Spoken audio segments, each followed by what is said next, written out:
Pero es que no puedo jugar. Tengo una mano. ¿Jugaste a Tommy Hearts? ¿Qué pasa, Rote? ¿Me lo querías regalar? Muchas gracias, Copito, de verdad, muchas gracias. Y ahí está, ahí puse las 3 horas. ¡Ah! ¡No me voy más! ¡Ah! Ahora solo faltan 264 horas para que Marco se suscriba. ¡Qué asco! ¿Qué era esa mancha? Ah, esto. Nada, me lastimé. Es la conclusión que llego. Me raspé con algo y ahora estoy en tratamiento. Así que bueno, F. No puedo jugar. No... Ahora vemos. ¡Herpes! ¡Ah! ¡Tengo herpes! ¿Por qué me agarró a herpes? El herpes. ¡Ah! Muchas gracias, Copito. Copito, muchas gracias por patrocinar el extensible. Está bien, igual yo quería el DLC. Lo quería mucho. Así que gracias. Mira, ¿te afectó? ¿Te vas a dejar crecer la barba? Como un crítico. No sé, estoy pensando. Bueno, yo digo que se lastimó. En realidad no sé. Ayer no estuve todo el día y de repente tenía una mancha sus. Sí, ayer era como, está todo bien, después pum. Tenía una agarró herpes, era muy rápido. A ver, vamos a ver. A ver, Raven Software. Raven Juegos. Sí, Soldier of Fortune. ¿Qué tal? ¿Quiero jugar Soldier of Fortune? Sí, quiero jugar Soldier of Fortune.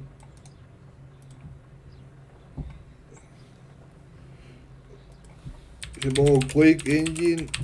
eh, Quake Documentary.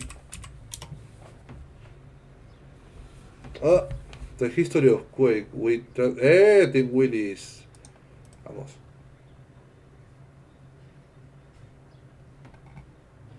The Making of Quake. Nailing the Sound of Horror.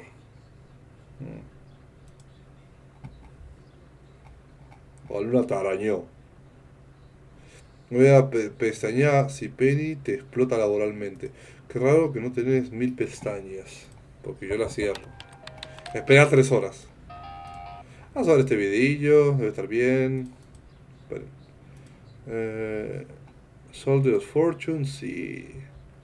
Quake Engine.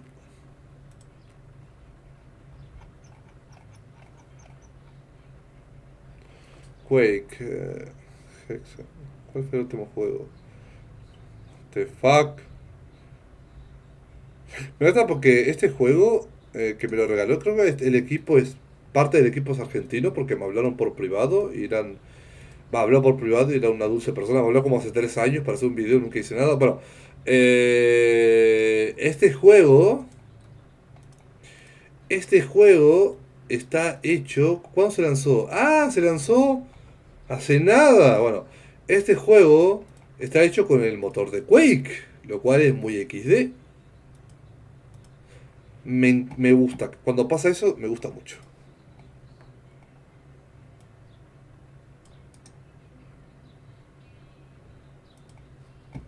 Doombringer. ¿Qué es esto? Ah, ya conozco, ya sé qué es.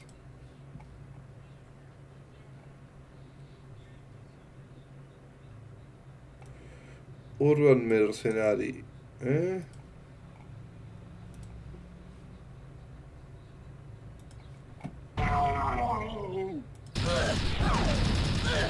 No.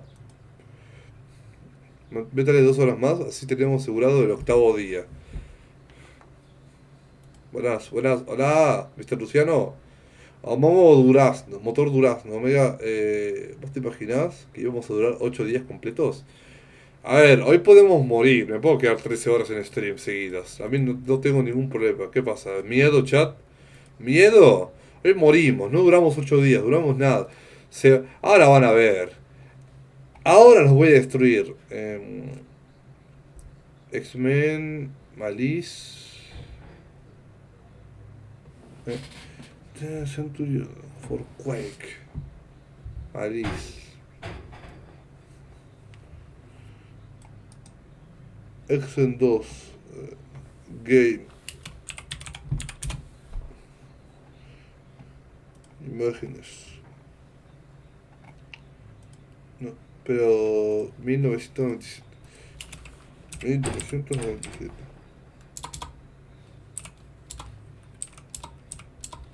Está.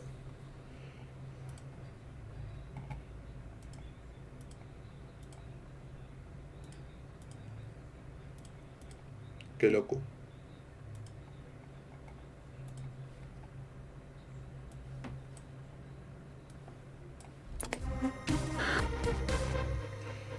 Tenés que quedarte hasta 2 DM de México. ¿Algún problema, Marcos? Lo hago, el otro día lo hice. ¿Te arde la cola? Of late 90s shooters. A handful of programmers in Amsterdam under the name Team Apocalypse. Muchas gracias, compito, lo repito. Fue genial. Muchas gracias. That game was Malice, coming out in 1997, just a month before Quake 2's debut, and despite it being mechanically advanced and creative, it's since been relegated to obscure forum posts and ModDB pages. It won't be long before the inevitable boomers start praising it to high heaven, so here's my zoomer take. OG Quake was really good as the first FPS I ever played on our family's aging Macintosh. Since then, like almost 2 decades ago, Quake is a competently fine id title that just never quite earned the character of Doom or even titles like Half-Life or Duke Nukem. Just not enough meme potential. This is why I enjoyed Malice, which plays like Quake but with a few solid improvements, which is a testament to the devs' craftsmanship and them understanding what made a good FPS. First things first, the lack of a re-release or technical support makes setting up Malice a slight problem, but I'll talk you through it. Install Quake along with WinQuake or GeoQuake, then install the simple Quake launcher. Create a folder in your Quake directory named Malice, drag the Malice files from either a CD copy or an ISO file into that folder. Then use the SQ launcher while running the game in either of the two. Vamos a ver el documentario. Inglés.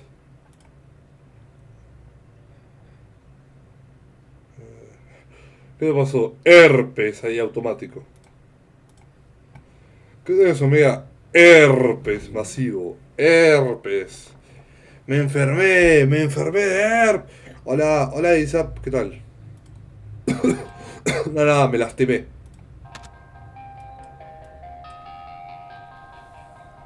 Three years ago, we visited its software in Texas to film our documentary. Esperen. Esto. Espera, voy a buscar una cosita. Ahora vuelvo, no se vayan.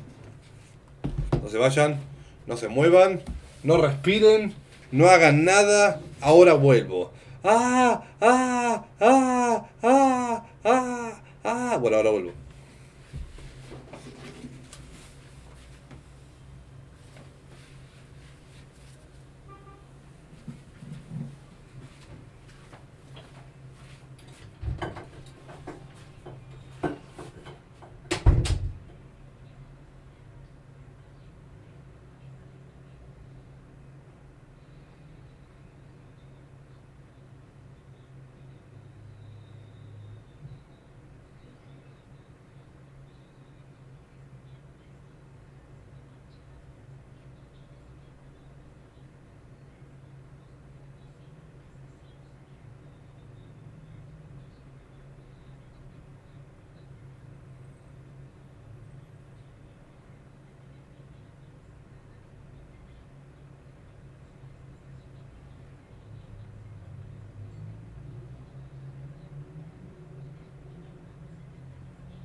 Hola, no agarré nada. No hice nada, porque, bueno, Omega es un hombre muy vergonzoso. Soy muy pudoroso. Soy el hombre pudor. ¿Qué amor?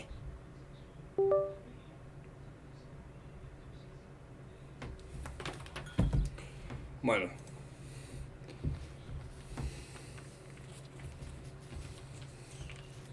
Jajaja. Bueno, vamos a ver esto.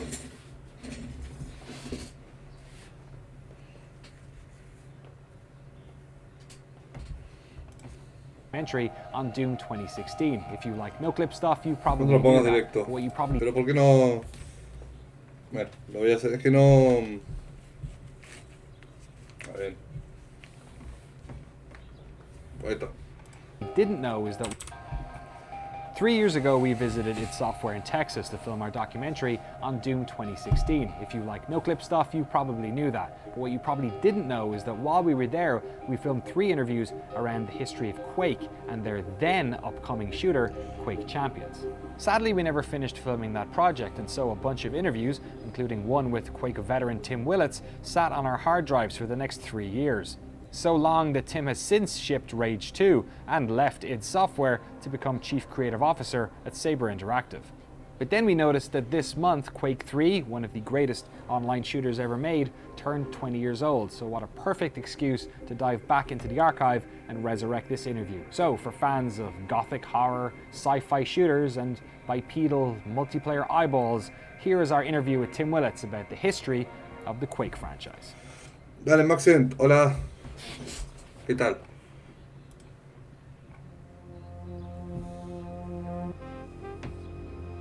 Really, Doom 2 existed because we wanted to commercialize Doom more and get it into retailers. Back then, it was a natural progression in gaming to work on a new title. That's what id Software did for years. The Quake engine was true 3D. Which had a whole number of issues that we had to overcome, from how do we create levels, how do we steer players, how do we create these environments.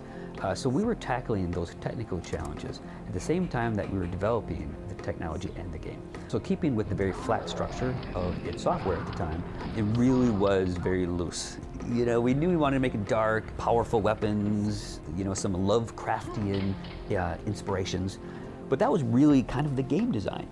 John Carmack used to always say that teleporters are a crutch for bad level design. You could extend that a little farther to say that teleporters are a crutch for bad level design. You could extend that a little farther to say that slipgates was a crutch for bad game design. Because we had very little creative direction, we just kind of all went in our own direction. There were 4 principal level designers that created their own kind of unique style.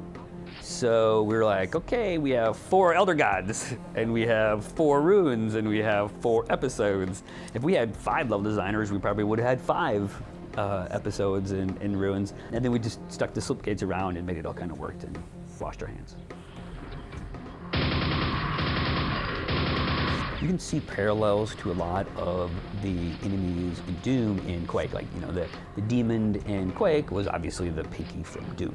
Death Knight was the Hell Knight. But because we had so much freedom, and because there was such of a lack of kind of unified creative direction, Kevin Cloud and Adrian Carmack really went wild with the creatures. Especially the ogre, he's got a chainsaw and a grenade launcher.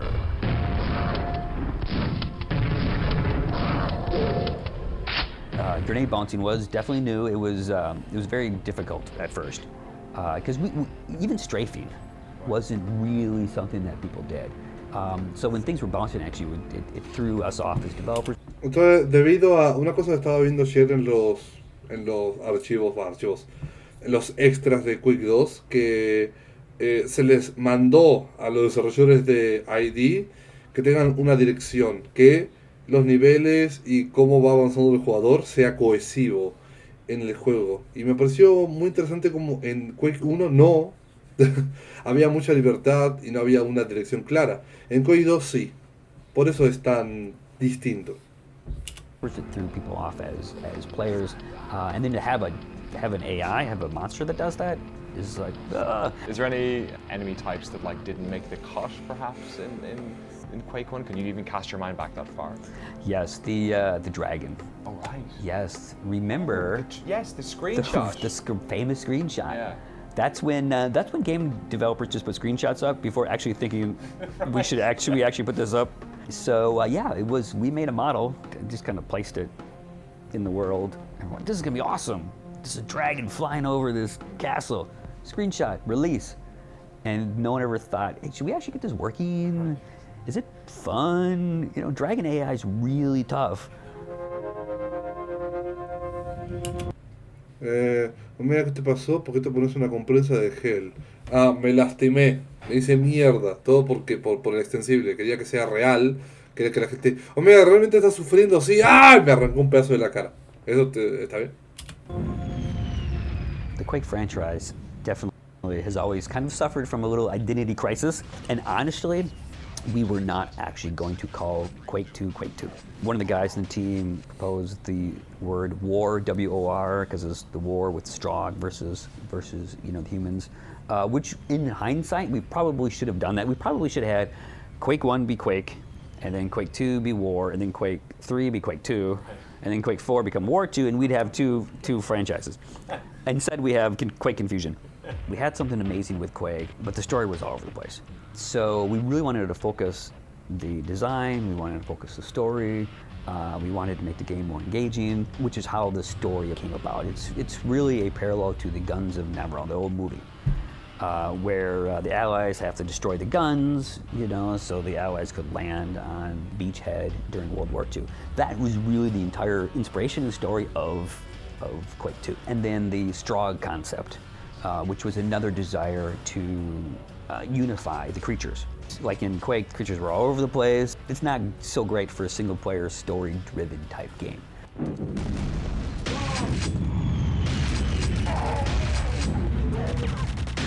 Yes, Paul Steed came up with the grenades. He was our only animator at the time, so he animated all of the Strogg and gave him that personality. Like the Enforcer would go like this, and then you could shoot his head off. But yes, grenades, and you could throw them. Yes, that was pretty advanced gameplay at the time. ¿Qué hombre comprometido con extensible? Sí. Mira, te dijimos que no fueras donde está el tipo con pintas de loquito. Tenía que atacarlo, ven. Tenía que decir, ¡ah! Yo también estoy loco, estamos locos, ¡ah! Y listo.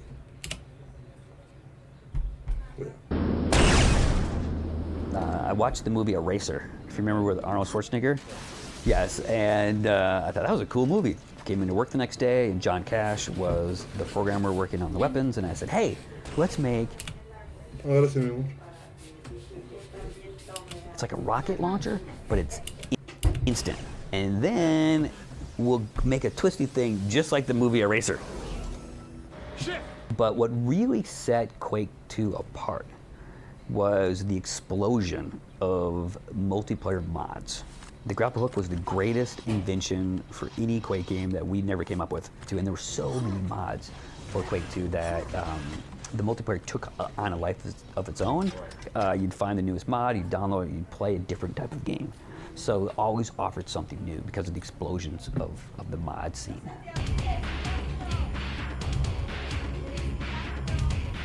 So John Carmack came to the design team with a concept, a multiplayer-only game with persistent worlds.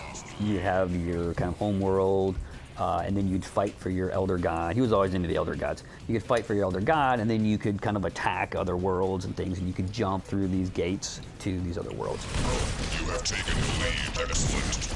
So when we proposed to our publisher, Activision at the time, that we wanted to make a game that required a graphics card in your machine, they told us that we were insane and that it was the worst idea ever. What was it like knowing that Epic were releasing a game within the same window that didn't require an OpenGL graphics card? You know what, I've never really worried about competitions. You know, we used to say that we don't need other games to suck to make our games good.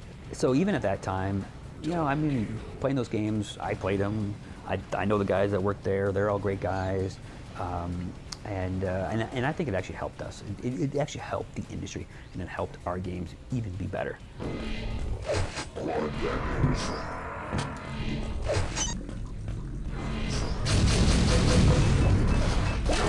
Excellent. Most of the item placement in the original Quake 3 was with luck. You know, yeah, we moved things. We kept the rocket launcher away from the red armor. Right, yeah. But really all the subtle things that people are like, you guys are geniuses. No, we just put it down. Ah, espera. Una cosa, por si me están viendo comer la naranja. Yo lo comenté un día, no sé si lo hice en stream alguna vez, lo mostré.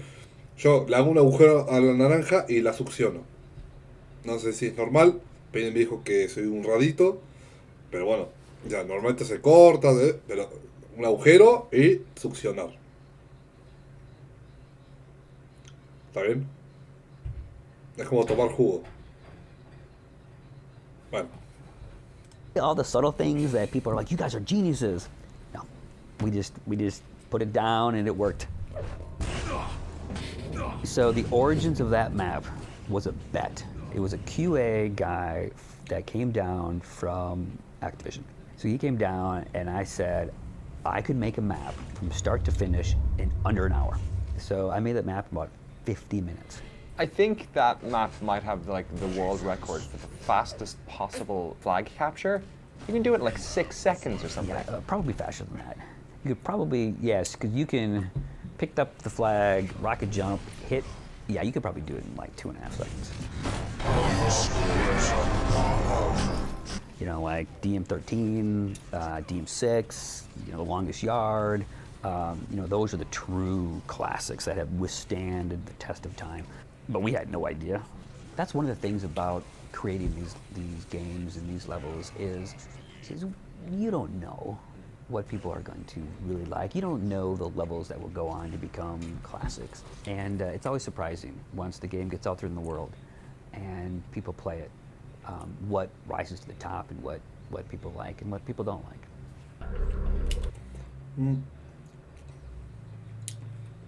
Me da comparte de Chile, te vas a intoxicar así. ¿Cómo? No entiendo.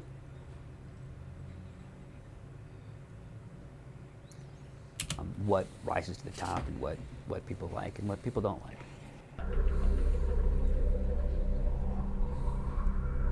So Team Arena was a team.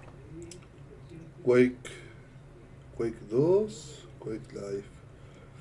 Quake Enemy Territory no, nada, ¿no? Jamás nadie habla de ese juego.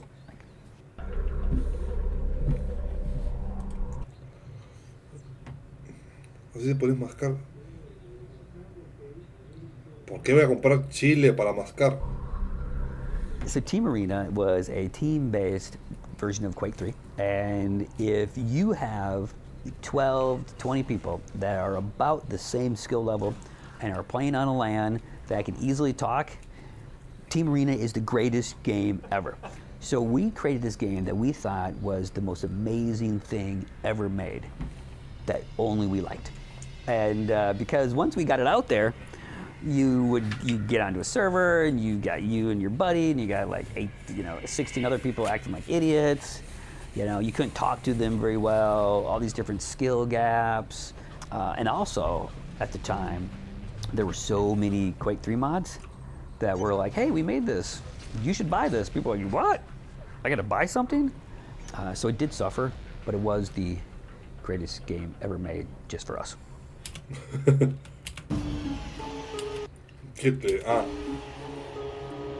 So Quake 4 was pitched right when we finished Doom 3. And we saw how long Doom 3 took to make, and you know, we were changing the technology and we had our own internal plans. And the Quake franchise at that point had become a little long in the tooth. You know, Quake 3 was it's still insanely popular. So we didn't want to replace that. So we thought, well, let's go back to Quake 2. You know, more single player focused because we had the multiplayer. And we had worked with Raven for a long time, and Raven has been a licensee of our technology for years. They're great guys. So we worked together with Raven, we came up with the idea, it's a continuation of the story. So I do think we have a lot of fans that do like that single player experience that are very comfortable in the Quake 4 universe. Quake Live was the great experiment. The idea was you download it for free, you play in a browser, everyone's got a browser, you don't have to install anything, and we would make money by selling ad space. One of the problems that we quickly realized is that you actually have to look at the ads. So we put an ad up, near the yellow armor, and people are like, oh, I get the yellow armor, go.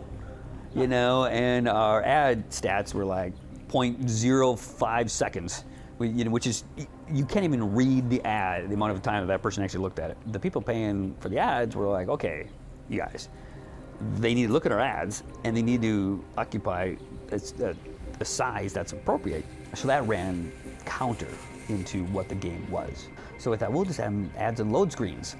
And then the internet ad folks, they were all falling apart at the time. Right. They were just collapsing, and we had millions of people that played the game. I mean, it's shocking. Espero por tu bien que te lo acabes. Sí, me tomo todo esto, gracias. ¡Oh, te lleno! Then we thought, well, let's a million internet ad folks. Estaba viendo un documental de Quake, porque no puedo jugar, porque tengo la cosa acá. De un rato juego algo, pero tengo la compresa. Pero me la saqué un segundo para comer esto. They were all falling apart at the time. Right. They were just collapsing, and we had millions of people that played the game. I mean, it's shocking. Then we thought, well, let's shift it. Let's make it a little more standalone, and then we'll have a free version, and then we'll have a subscription version, which worked out well, and it made money, and then we eventually moved it up to Steam, and then retired it. So it was really kind of one of the first free-to-play games ever. People have it, it's available. We've kind of sunsetted the service part of it, but there's still a great community.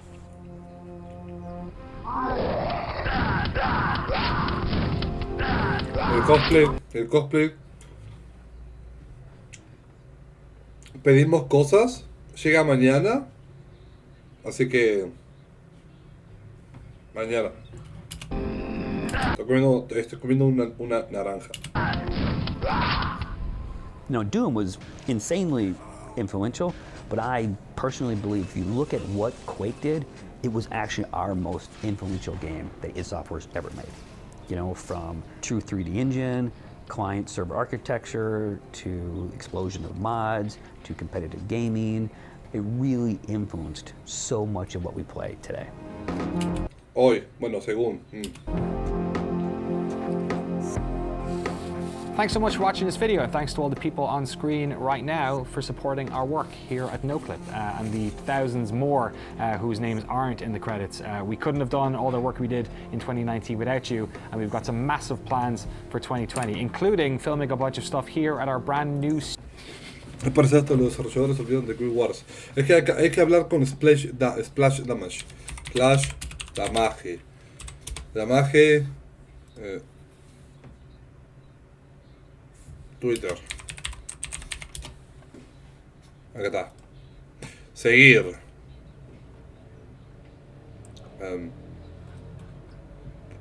Voy a mandar un mensaje. Obtén X Premium para enviar mensajes a este usuario.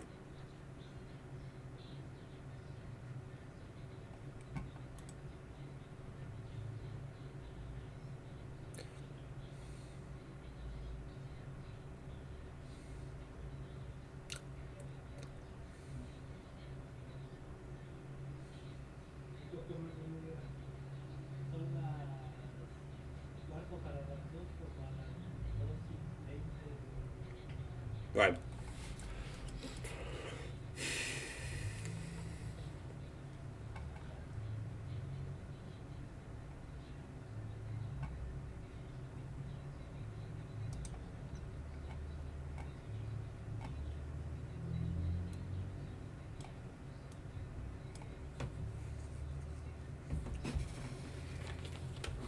Voy a seguir con la cosa en la cara. Y si termina hoy, siempre... Hoy siempre cosplay, mañana. Si termina hoy, la única forma de evitar que termine hoy, ya saben cuál es. ¡Ah! ver. Hay cosas que me gustan. Espera, Quake 2 documental. Si pongo Quake 2 documental. O sea, el. A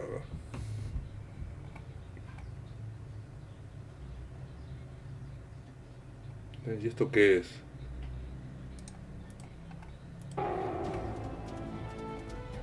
I'm sitting here with a legend, John Carmack. What's new with Quake 2? Everything that was good in Quake, we've made better, and all the things that were lacking in Quake are now present. I mean, we have a good design, we have flow through the levels, we have intelligent presentation of new features and monsters. We do have new rendering features, a lot of things that people look for, like colored lighting, translucency, other effects like that. There's been a lot of things that have been designed into Quake 2 from a technology standpoint to allow some really interesting things to happen. Like, we have effectively no limit on the number of players that can be in a large multiplayer world.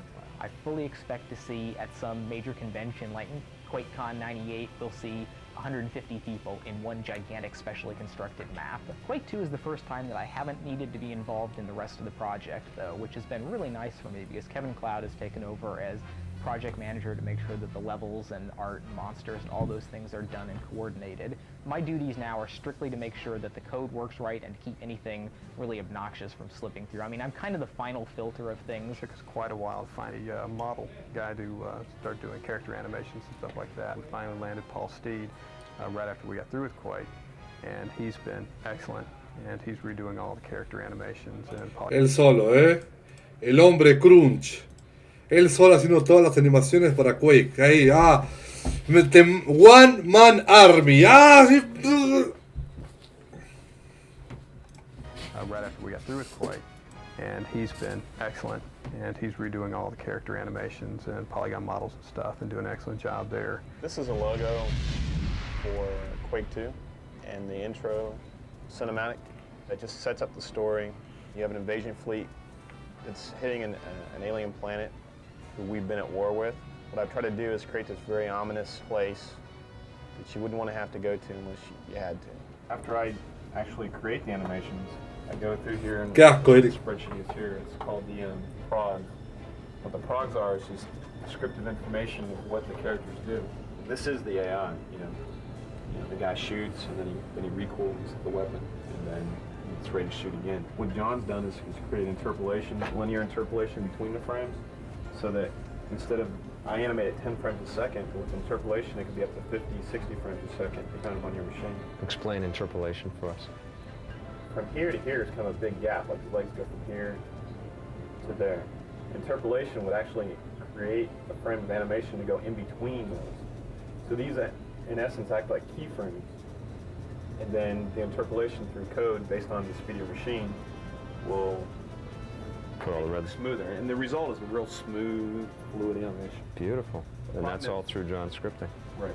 That's all through the code. That's amazing. It is. Just a handful of people creating #1 games in the market. We work on one game at a time, which is unusual. Companies that generate as much income as it's been able to generate over its history are 3 or 4 times its size. Me gusta ese chabón, ahí todo re fan de Quake, se tocó Quake en la mano. Ahí digo, soy muy fan. Está bien.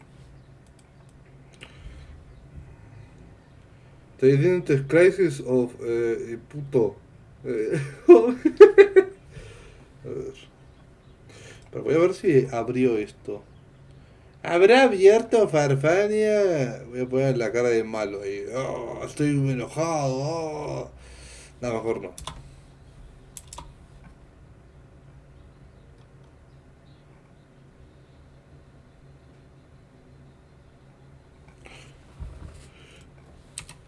Cerrar la cola.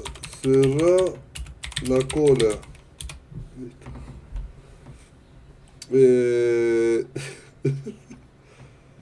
Ahí está. Bueno.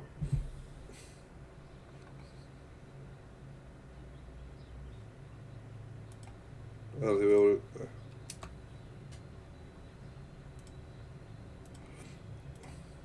A ver si se entiende. ¿No? Bueno.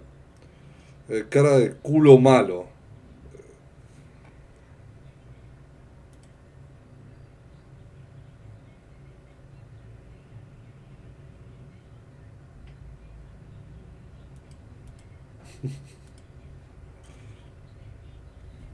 Bueno. A ver. No. No.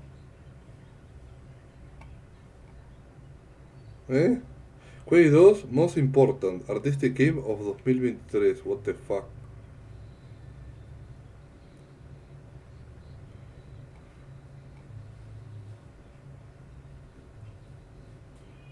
Quake Review 25 years later, pero a ver. Para esta, a ver.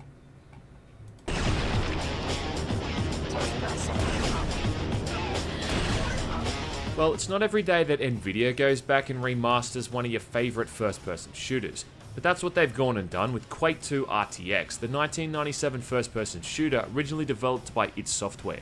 Updated for a more modern age with real-time ray tracing, realistic lighting, shadowing and effects. Ray tracing's been a bit of a buzzword lately, but I think the best way to break it down into layman's terms is that it just allows for a much more realistic form of lighting. It's been used in games like Battlefield 5 and Metro Exodus, and anyone who's played those games I think can agree that they both look pretty damn good. Instead of needing separate algorithms for shadows, reflections, ambient occlusion and global illumination, RTX lighting combines all of that stuff in a much more unified way. It's tech that's been used in CGI in films for a while now, but only with this latest line of RTX cards is it able to be put to use in gaming, and what better way to show off all of that shit than with a game like Quake 2. Now, I'm not going to pretend I'm an expert on the whole thing, and my knowledge extends as far as reading other people's articles on it. What I'm just trying to do is show off how cool it looks in Quake 2. Also, keep in mind, this is just Quake 2, with all of the new ray tracing features added in for the most part. Hasn't got any kind of gameplay or content overhaul. I mean, there's a few different textures, weapon models and things like that that have been modified, but otherwise, it's unchanged. I know I say that like it's nothing though, when in fact there's over like 3,000 different textures these guys have had to go back in and change, so yeah, damn. My point is, this isn't a review for Quake 2. If that's what you're after, you can go and watch the video I did for it a couple of years back when my microphone sounded like it was made out of a tin of baked beans. Quake 2 RTX has just become a bit of a pissing contest to see how much cool looking stuff they can pack in. And there really is a whole heap of cool looking stuff they've packed into this version. It's kinda staggering. If you already got a copy of Quake 2, you can download the RTX version off Steam for free and just jump right in. If you somehow don't own Quake 2, in which case shame on you, well, there's still a demo available that's got the first 3 levels. Be warned though that downloading that demo is going to let everyone know you're a filthy casual. Anyway, among a whole slew of stuff that's been added in, and what I think is one of the better ones, is a night and day cycle that really changes the look and feel of some of the levels. You can modify this however you want, changing the sky type to either Earth or Strogos. You can mess around with the time of day or even the position of the sun. It's kind of insane that something so simple can be modified so quickly and in real time. You can even adjust the latitude of the planet, making daytime last longer if you want to. Or maybe you want to adjust the brightness of the sun and its angle. Well, guess what? You can do that too. So if you want your journey through the game to feel more genuine, including proper day and night cycles, well, there's the option to do that. Just if you really wanted to get immersed in the Omega whole thing. apuso de sabotear en Steam. ¿Qué? ¿Por qué? What? A ver.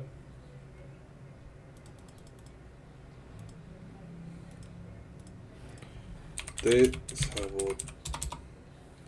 Sí. Uy. Uy, encima está al 50%, 7 de marzo. ¿Por qué lo habrán hecho?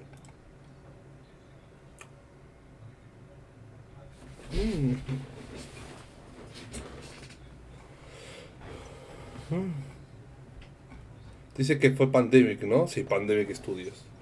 Tienen que...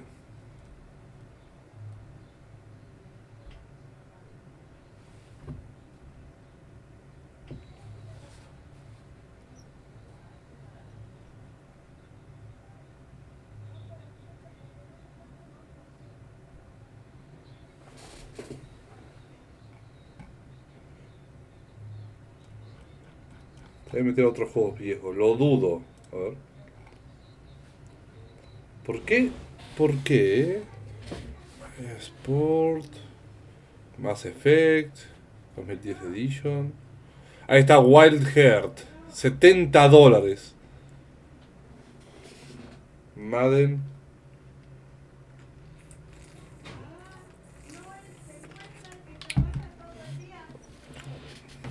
Medal of Honor Above and Beyond. Así que EA lo puso en Twitter, a ver. En otro momento, hijo de puta. EA.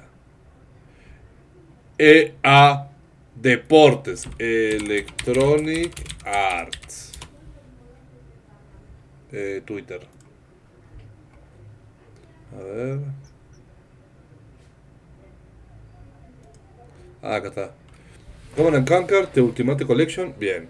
SimCity 3000 Unlimited. Populous 2, Trails of the Olympic God, Populous, The Beginning, Dungeon Keeper, Gold, Dungeon Keeper 2, Sid Meier, Alpha Centauri, Planetary Pack, el saboteador. Bien. Bueno, nice. Algo lindo.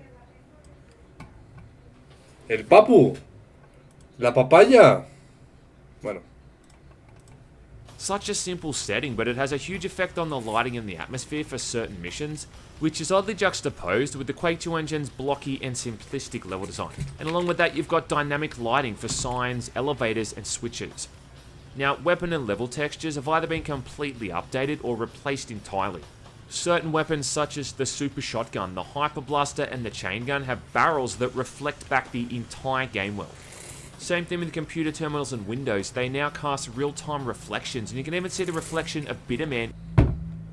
Me encanta eso. Ahí. Hay un detalle muy... Perdón, soy un friki. El detalle que están viendo en ese monitor, en este, es de Quake 4. Es una textura de Quake 4 que está ahí. Que es, te mostraba, es el escenario exterior de Quake 4 cuando tienes que hacer cierta misión del cañón. Está ahí. Genial. Genial. Hola, Kuma. Hola. Computer terminals and windows, they now cast real... ¿Qué onda? Omega, no cerrando colas. ¿Por qué cerraba colas? Hola. Voy a cerrar colas. Real-time reflections, and you can even see the reflection of Bitterman in some of them as well. And it's just kind of surreal to see that in a game as old as Quake 2.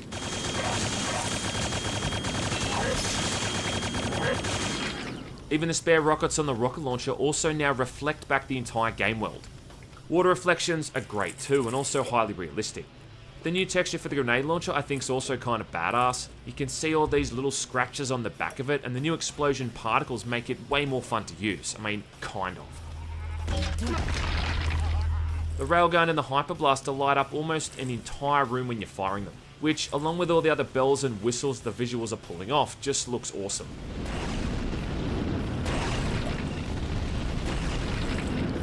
Oh, and you're probably wondering what the BFG looks like. Well, I'll show you.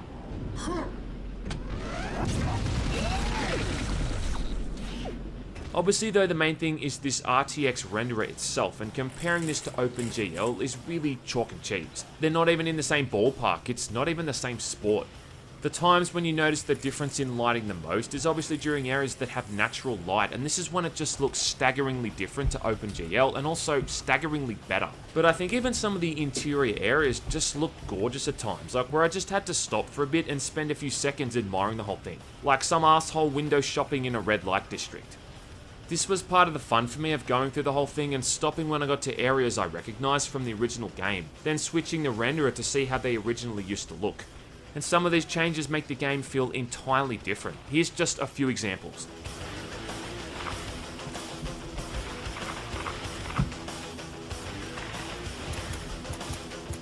Es Quake 2.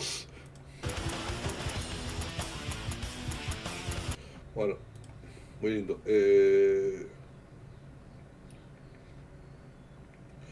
The History of Quake. Quake 2 is the best Quake game. Qué asco. Welcome to the machine.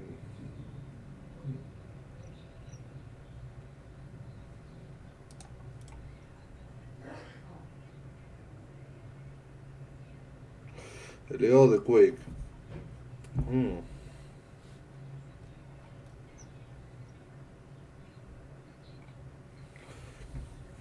Qué pija mierda.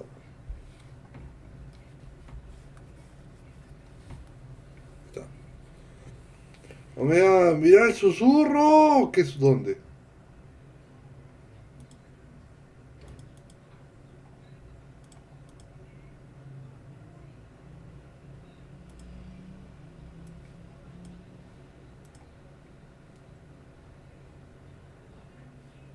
Sí, ya vi eso. ¿Qué?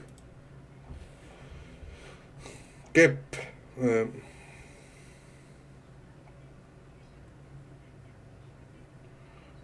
Retro documental.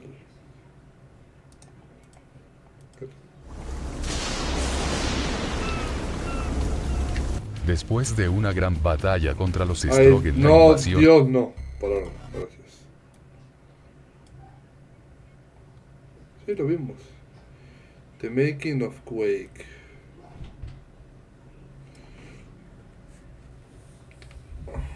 Ah, este es muy bueno.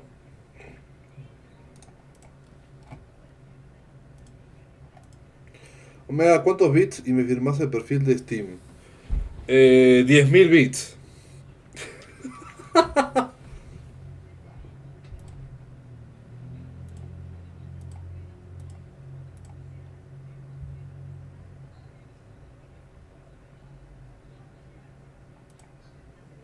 A la mierda. Let me out. Vamos a ver un video cinemático que eso cierra. Uy. Era muy rata. ¿Qué mierda tiene el...? Ah, ya vi. ¿Qué es esto?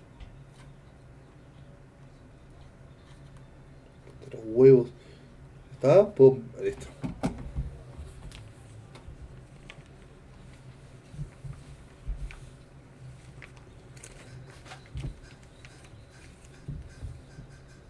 Che, cariño, la compresa tiene un agujero.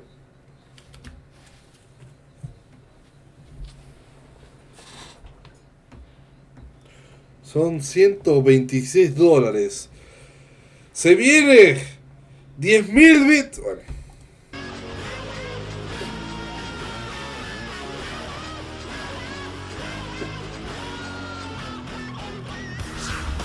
There are few games with a legacy as important to modern gaming as Quake. Redefining 3D graphics technology and ¿Cómo necesito un agujero? No hice nada. Literal nada. Está ahí. No le hice nada. Player gaming alike, John Carmack. Déjame lo más barato, mega rata. Sube el congelador. Si ya lo vamos a usar, sí. 5K. ¿Qué te parece 5K?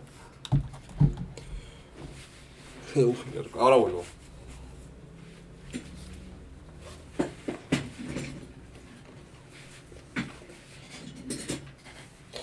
Soldier of Fortune.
Por un momento miré el chat, me asusté y dije, pará, ¿Quién mandó tantos bits? Era re tóxico. Pero bueno, hola. Me estoy jodiendo, con lo de la firma y que me han visto, no me den nada. Aviso. Me traje una banana. Yo pago la firma. ¿Qué hago? Carmack and his redefining 3D graphics technology and multiplayer gaming alike, John Carmack and his team at id Software changed the face of PC gaming forever. To the surprise of no one, its success brought a sequel, Quake 2, and it stands as one of the first games designed with 3D acceleration in mind right from the start. As a benchmark title for the platform, Quake 2 demonstrated the potential of new 3D graphics hardware while exerting dominance over less powerful consoles. But two confident developers believed that there was a way to translate id Software's latest project onto these lesser machines. Today we're looking back at Quake 2 in all its forms, from the early days of its development and its release on the PC, to each official console version of the game. There's a lot here to explore. We even have genuine capture from real 3DFX Voodoo graphics hardware for that authentic flair. Let's get started. Esto haría yo si tuviera mucho dinero. Si fuera millonario, haría esta clase de cosas.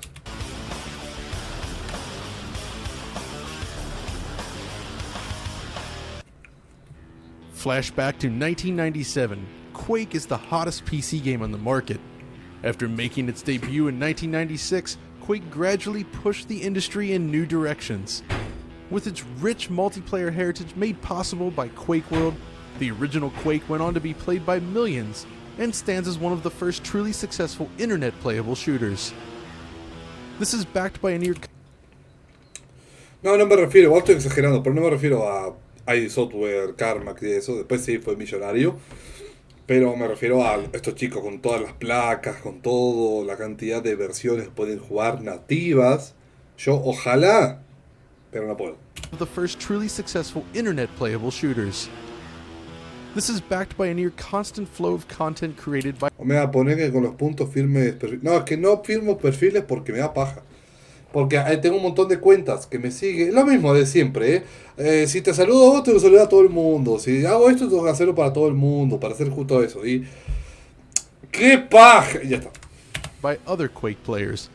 The modding community around Quake was incredibly vibrant at the time, with top modders starting their career through work on Quake. The creators of Team Fortress, which got its start in the Quake engine, went on to work for Valve Software, while Stephen Polge, a longtime programmer for Epic Games, got his start through building the Reaper bots for Quake. But it's the eventual release of GL Quake, or V-Quake before it, which helped change the trajectory of 3D graphics on... Mi mamá puso la canción esa de los videos de Mewin. ¿Cuál era? ¿Por qué? or V-Quake before it, which helped change the trajectory of 3D graphics on the PC platform. At a time when 3D accelerator cards were struggling to take off, the OpenGL release of Quake pushed many gamers to take the leap. Thus begins the rise of 3DFX and its Voodoo lineup. The Voodoo graphics officially launched in early 1997. In the wake of Carmack's work, 3DFX was quick to write a mini driver for Quake to enable full support for the GL version of the game on its hardware, and it was glorious. While I've come to enjoy the look of the software render in Quake over time, at release, the jump to GL Quake was revelatory. Higher resolutions, faster frame rates, filter textures, and proper alpha blending all helped create something that looked unlike anything else at the time. Even as Quake continued to evolve, id remained busy working on its sequel, Quake 2. The id of 1997 was very different from that which created Doom and Quake, however. John Carmack relinquished his roles in other areas of development to focus entirely on technology, while others took the reins. John Romero was long gone, off working on his own game Daikatana, using the original Quake engine. That's a story for another day, but Quake 2 did play a large role in the trajectory of its development. If we jump back to E3 1997, Quake 2 was on display, and it was very impressive. So impressive it was with its colored lighting and beautiful 3D accelerated visuals that it persuaded John Romero to drop the Quake engine and move over to the Quake 2 engine. Sí, el pelo gigante, el pelo masivo que tenía John Romero, impresionante, persuaded John Romero to drop the Quake engine and move over to the Quake 2 engine. That color lighting contributed to a decision that would cost the development team a tremendous amount of time in the end. In comparison, Quake 2 itself went by relatively smoothly. Development continued, and it was more open than what you might expect today.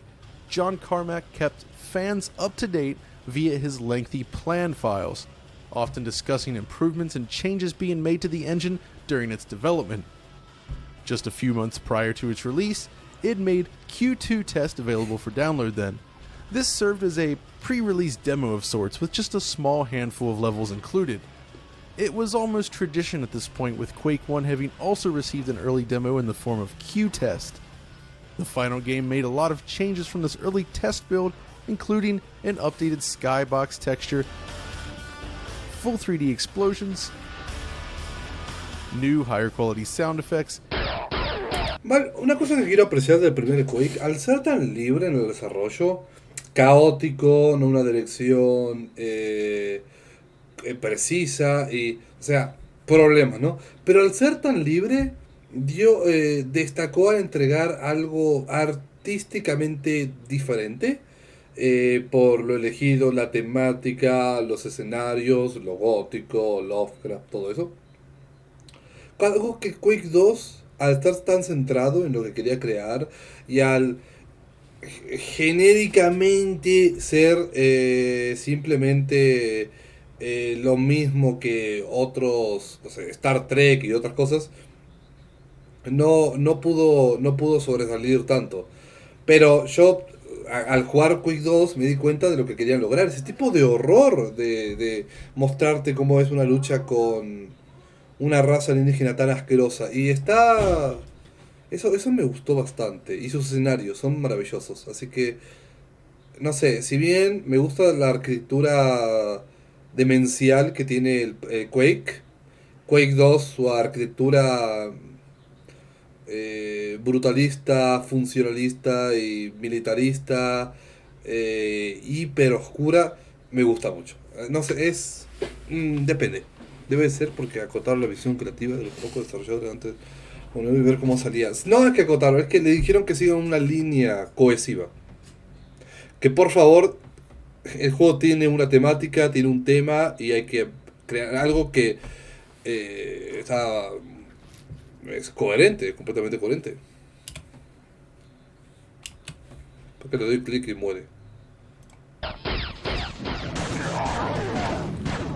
And modified particles, just to name a few. The game also received plenty of press at the time. This enormous tome of a magazine with a huge spread on Quake 2 still excites today. Voodoo accelerated shots tantalized the senses, and on December 9th, 1997... This is Quake 2. What are you going to do about it? Ahí todo. Full noventero, full caca. Quake 2 was finally unleashed.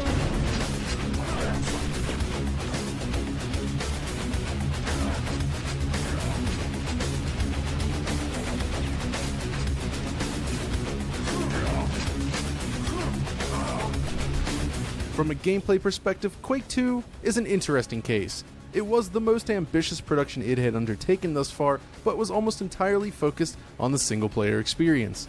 The shipping game did not include proper deathmatch maps. Those would be released in a patch at a later date. In retrospect, it's a strange choice considering its legacy, but the single-player experience was quite impressive nonetheless. Breaking away from tradition, Quake 2 made the jump to a hub-based structure. Each mission was divided up into units, which would send the player back and forth between different interconnected maps in order to open the path forward. It provided more structure than the traditional Quake and Doom design, but removed some of the variety from the experience in the process. The design of the world and its enemies were at least much more cohesive than the mishmash of science fiction and medieval characters that made up Quake. Quake 2 retained many of the staples of the genre that it had come to define, but upped the ante with some impressive models and animation work. The double-barrel shotgun remains one of the most pleasing weapons in existence. This was complemented by a powerful soundtrack primarily created by Sonic Mayhem. a sound which returned to the harder, faster tunes of Doom. Ah, este no es Sonic Mayhem. No sé quiénes son. Penny, ¿sabes quiénes son? ¿Alguien sabe? Me suena, ¿eh?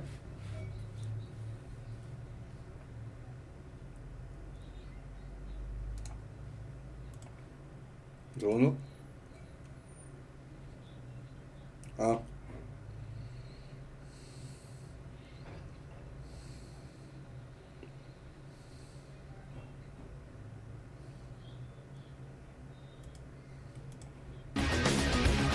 Deus Ex. Impressive as the game was at the time, though, its greatest achievements stem from its technology. The Quake 2 engine represents a massive leap over the already groundbreaking Quake engine. For starters, Quake 2 transitioned away from MS-DOS entirely, instead shipping as a Windows 95 title. Quake C was no more. By dividing individual components into dynamic link libraries, the engine became more modular. Different renderers, such as OpenGL or software, could be toggled from within a single executable, and it was possible to extend this to include alternative renderers in the future.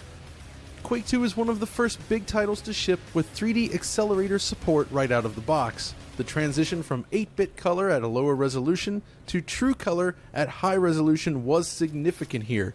Features such as bilinear texture filtering were now possible, as were fast alpha blending and multi-texturing features.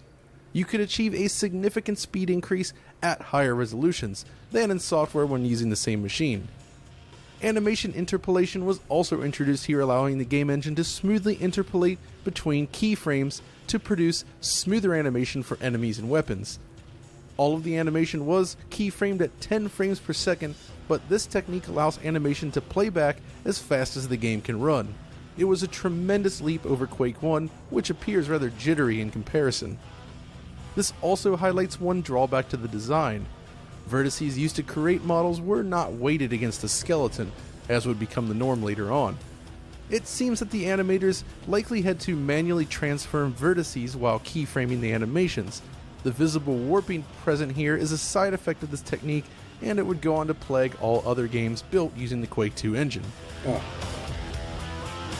Levels were stored as BSPs, or binary space partitions once again, and the level lighting was pre-calculated using light map blocks, using a radiosity method. So as you can see here, we've disabled the textures in this scene using the console, and are looking at just the pre-calculated light maps used in this level. Dynamic lighting then was evolved to allow for full color when using the OpenGL renderer. The higher color depth also allowed designers to push the use of color in a way that was not previously possible. Both the dynamic lights and the full-colored light maps that you see here had to be resampled to grayscale when using the software renderer. These days, when you play Quake 2 though, it's likely done using a modern PC. Even systems from a decade ago far exceed the requirements of the original game, but to truly understand what it was to play Quake 2 at the time, we need to look back at the game running on hardware from that era. Thanks to FaneRip over on Twitter, I've been using footage captured from a proper PC of that era. Most of the footage was pulled from an original 3DFX Voodoo graphics card. I then... Hola, buenas tardes. ¿Cuál es tu motor gráfico favorito? Antes era el CryEngine. Ahora no tengo motor gráfico favorito. Hay uno que diga, este es el ID-Tech, me encanta, pero no puede hacer, o sea, solamente hace FPS. Me gustaría que hiciera otros juegos. El Décima Engine está lindo, pero tengo que jugar más juegos con ese motor. Hola, buenas tardes. La semana pasada hubo un tropel en mi universidad. Esta semana acusaron a un profe de acosador y machista. Hace unos minutos empezó otro disturbio. Me habían avisado que esto era normal en mi uni, pero no que iba a pasar tan de seguido. Buenísimo. Most of the footage was pulled from an original 3DFX Voodoo graphics card. I then ran the footage to the DF frame rate analysis tools just for fun, and the results are rather surprising. The original Voodoo clearly struggles with Quake 2 when run at 640 by 480, the highest supported resolution by the card.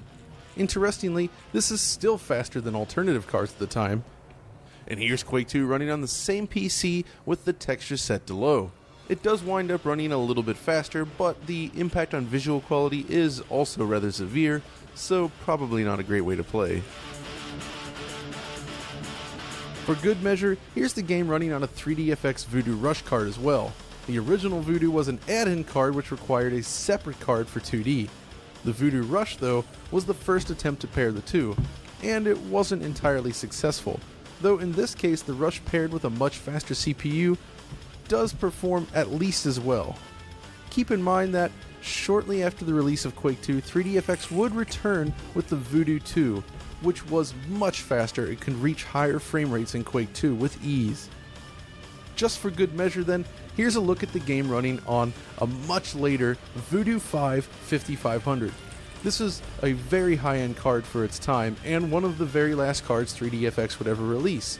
Capable of great performance and high-quality anti-aliasing, not to mention the old T-buffer, the Voodoo 5 was a very fascinating card that wasn't really successful. Still, despite the jump from Voodoo 1 to Voodoo 5, the 5500 was released just over 3 years after the original Voodoo graphics. The jump in performance and image quality made in just 3 years is truly astonishing. Ultimately though, Quake 2 on the PC is a game that would go down in the history books for many reasons. It would come to receive official multiplayer maps, modders would get to work on the game quickly, and it was supported for years to come. While Quake 3 Arena would eventually steal its thunder, Quake 2 was a very important game for id. But Quake 2 on the PC platform was not the end of its legacy. There is a long history of id Software games being ported to consoles. Wolfenstein and Doom alike received their fair share of ports, including some not so great efforts, but bringing a cutting-edge game like Quake 2 to a console seemed impossible, at least initially. Two developers were confident enough to prove this perception wrong: Hammerhead and Raster Productions. These two studios were selected to bring Quake 2 to the PlayStation and Nintendo 64 respectively, and the end results are far more impressive than you might expect. The first of these two games to release was the Nintendo 64 port in early 1999. Created by Raster Productions, located in Mesquite, Texas, not too far from id Software I suppose, Quake 2 for Nintendo 64 is a very impressive conversion. Throughout its short life, Raster Productions seemed impossible, at least initially. Two developers were confident enough to prove this perception wrong: Hammerhead and Raster Productions. These two studios were selected to bring Quake 2 to the PlayStation and Nintendo 64 respectively, and the end results are far more impressive than you might expect. The first of these two games to release was the Nintendo 64 port in early 1999. Created by Raster Productions, located in Mesquite, Texas, not too far from id Software I suppose, Quake 2 for Nintendo 64 is a very impressive conversion. Throughout its short life, Raster Productions would focus on bringing id Software games to consoles. Known as Aaron Sealer Productions initially, named after its founder, the company was renamed to Raster Productions in 1998 before completing work on Quake 2. And while Quake 2 is the first game produced by the Texas studio, they would also develop Quake 3 Arena for Dreamcast and Return to Castle Wolfenstein for the PlayStation 2. And Aaron Sealer was certainly no stranger to Quake either, having been a lead programmer for Midway's port of Quake 1 to the Nintendo 64. This connection starts to make a lot of sense once you first load up Quake 2. For one thing, it's clear from the start that this is not a port of the proper Quake 2 engine, rather an upgraded version of the technology powering Quake 64. The result is a game that looks close enough to the PC version, but features plenty of unique differences. As I mentioned earlier, one of the key changes made in Quake 2 was the addition of animation interpolation, which allows the engine to interpolate between keyframes. The N64 port of Quake 2, however, completely lacks this feature, instead exhibiting jerky animation just like the original Quake. In this game, it feels even worse really due to the exaggerated animations designed for Quake 2's weapons. Another interesting change is the return of moving skyboxes. The clouds in Quake 1 were legendary for the parallax effect and high speed, but the Nintendo 64 version introduced its own take on that effect. It looked pretty cool. And that's exactly what we see in Quake 2 here. It lends a very different feeling to the game world, but it looks... Como el Warcraft 3 está a 1360 pesos en Battle.net. Sí, pero ¿quién le quiere comprar algo a Blizzard? Pretty neat. It's impressive to see other areas in which this conversion compares favorably to the PC as well. Colored lighting is implemented in full, for instance, and the look of the game is spot on. Texture resolution had to be sacrificed, of course, but it still looks reasonably sharp for an N64 game, especially with the expansion pack installed. Speaking of which, clearly, this is one of those games that supports the old expansion pack, but you might be wondering just what it does. The primary difference here lies in image quality and performance. With the pack installed, the frame rate is ever so slightly higher on average, though both operate with an unlocked frame rate that sees results jumping anywhere from 10 FPS up to 60 FPS. The other difference lies in image quality, with the game suffering from obvious dithering artifacts without the expansion pack installed, which results in a dirtier looking game overall. It doesn't make a tremendous difference necessarily, but given the choice, it definitely looks best with the expansion pack installed. It's also interesting to note that performance here really isn't that far. Ves un par de partículas en Quake y ya Nintendo 64 se empieza a morir. Hay partículas. ¡Ah! It's also interesting to note that performance here really isn't that far off from what you would see on the PC at the time of Quake 2's launch.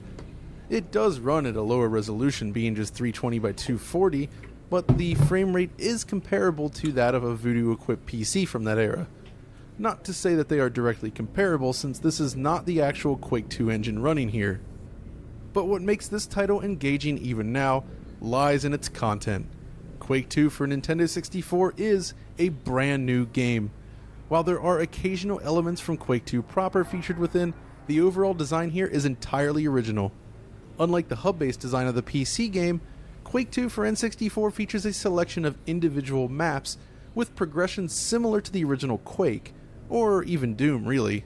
You move from stage to stage with a map screen in between each level, and it works out just as you'd expect.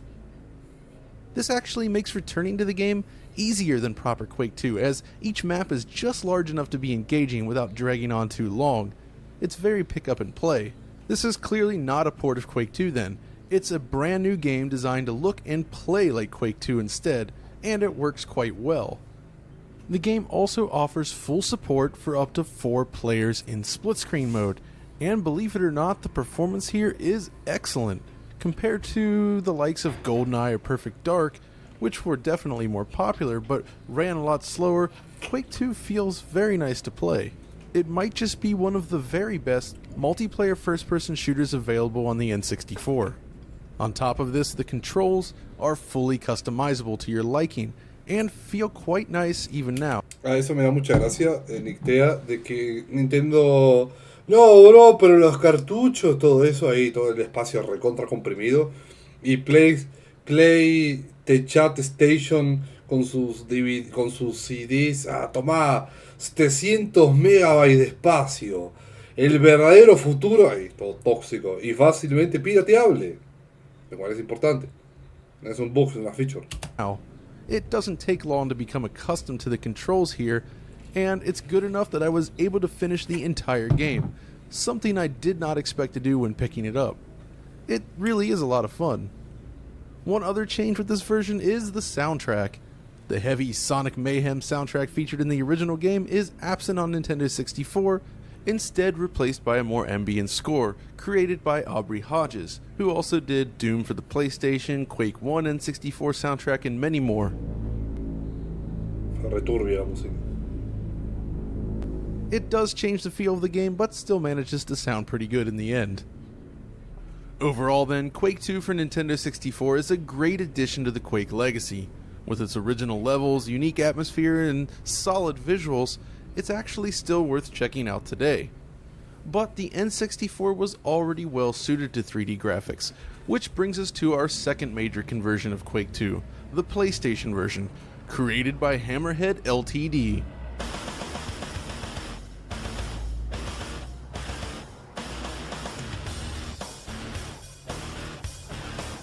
The PlayStation... Play 1 con un CD de 1 GB, el futuro. A ver, Sony sabía que iba a piratear y lo sacaron. Igual Nintendo siempre atrasó hasta que se dio con la GameCube y sacó su disco patentado y les fue bien como el ojete. No, mira, tengo mi disco, che, tu disco, la competencia maneja toda esta potencia, ¿el tuyo qué onda? No, bro, pero mirá, 1 GB. Y otro, el DVD puede manejar 4. 1 GB. Was not well known for shooters, and a game this ambitious just seemed beyond the capabilities of the hardware. But Hammerhead disagreed. Based in a small town in England, Hammerhead was founded by members that had previously worked for Traveller's Tales, which is now known for the LEGO games, but had previously created projects such as the technically impressive Toy Story and Sonic 3D Blast. The team initially adopted the name Tales 2 before switching its final name to Hammerhead. Hammerhead's first project was Shadow Master. Lo peor es que el disco tenía 1.5 y la Play 4. Sí, por eso lo digo. No, bro, soy... ¡Ah, se viene! No me van a piratear nada. ¡Tomá! Mini DVD. Y es como... Nintendo, ¿por qué? Y después tenía que sacar juegos con 3 DVD, todo, basura. Me impresiona cómo Nintendo se saboteó en ventas por temor a la piratería. Si el producto es bueno y accesible, seguro funcionará como Steam. Bueno, si el producto es una se piratea igual. Se piratea igual. For the PlayStation and PC, it was a fast-paced vehicle shooter with an impressive 3D graphics engine. The frame rate was a lot smoother than many comparable games on the PlayStation, and the blasts of colored lighting tantalized the senses. Despite the vehicular nature of its gameplay... ¿Qué pasa, Montris? ¿Te arde la cola? ¿No crees? ¿Qué pasa? ¿Hablo mal de Nintendo? ¡Ah! ¡Me lastimás! ¡Ah! ¡Ah! The design is similar to many classic PC first-person shooters. In a way, a game like Quake 2 was a natural fit for the studio. When undertaking this project, the tech team was confident that they could deliver something that maintains what made the game great, despite naysayers suggesting that Quake 2 was impossible on the platform. Well, to a degree it was. The Quake 2 engine itself would never have run well on the PlayStation, but Hammerhead worked with its own in-house technology to replicate the game as closely as possible. It's immediately evident that the visuals on display here stand above any other first-person shooter on the platform. A smooth, stable frame rate, richly detailed visuals with minimal affine texture warping, great animation, and a huge variety of options are all here. Not only that, the resolution is higher than a typical PlayStation game, running at 512 by 240. Unlike the N64 port, the PlayStation version of Quake 2 presents a variety of stages based on the PC game and its expansion packs. This can lead to some rather interesting moments. After completing the first area, for instance, the player quickly finds themselves in the very first area of the PC version, for instance. This should give you an idea of how it compares visually. It's a very different looking game on PlayStation, but in some ways it has an advantage over the original. The size and complexity of the PC levels, though, presented a problem, but Hammerhead came up with an effective solution designed to maintain as much of the original as possible. Essentially, every level is broken up into smaller chunks. New loading points are added between them, giving the impression of larger areas when connected together. This could have been a huge problem, of course, but each loading point is very, very quick, just a few seconds on real hardware. Bueno, asumo que estás viendo un video que habla sobre los ports de Quake. Aún siendo fácil de emular, la Switch ganó la generación vendiendo más del doble que sus competidoras. Sí, pero a un precio mucho menor, o sea, vendió, pero ¿qué onda? Feels more like a minor pause than a proper loading screen, and it works. The only downside to this approach lies in the handling of the soundtrack. Every time you... La consola acá valía lo mismo que una PlayStation 4, tremendo robo. The only downside to this approach lies in the handling of the soundtrack. Every time you run into a loading screen, the game stops the music and restarts with a different track than what was just playing. So while the full PC soundtrack is fully accounted for here, you never really get to hear much of each track since they constantly cut in and out.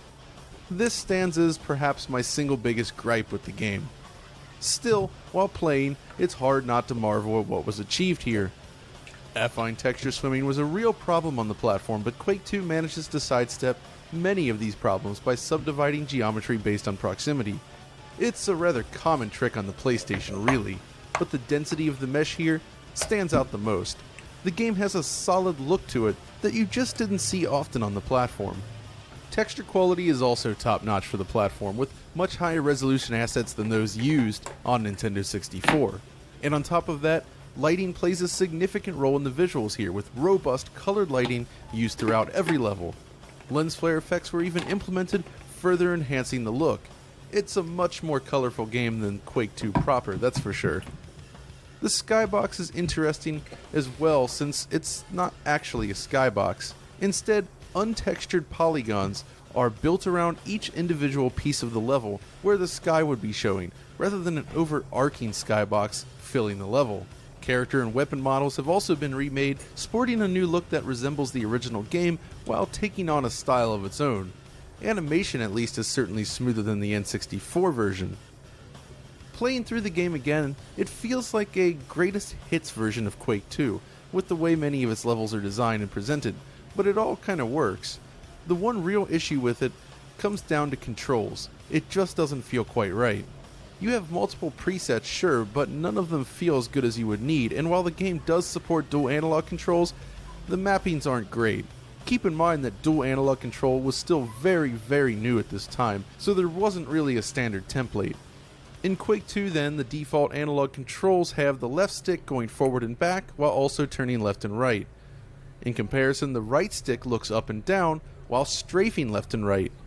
Aiming is overly sensitive, and taken together, the game ends up being a lot more difficult to play than it should be. Of course, this might be alleviated by the support for the PlayStation mouse. Unfortunately, I don't have one of these mice available, so I couldn't test it myself, but it sure sounds cool, especially since you can link up multiple mice for multiplayer. Speaking of which, like N64, the PlayStation version does support multiplayer, with up to 4 people. It's a rare thing for the system, but it's a really nice addition here. If you want to go for 4 people though, you're going to need a multi-tap, which again, I didn't have access to, so I couldn't test it. Ultimately, Quake 2 for PlayStation is one remarkable conversion. This is without a doubt the most technically impressive first-person shooter on the system, and aside from the touchy controls, still holds up beautifully today. But not long after Quake 2 for PlayStation launched, Sega had released the Dreamcast, and while there's no official version of Quake 2 in the system, I thought it would be fun to look at... From the trash can all the time. Omega, tengo que estar 2 días en cama. ¿Te sacas un server? Hola, José As. No, ¿verdad? José ASD 123. Hola. Gracias por los invites. ¿Y de qué? ¿Tenés una netbook? Me estoy muriendo un segundo. Ahí está, ya estoy vivo. Perdón, no podía hablar. Hay que ver si se puede.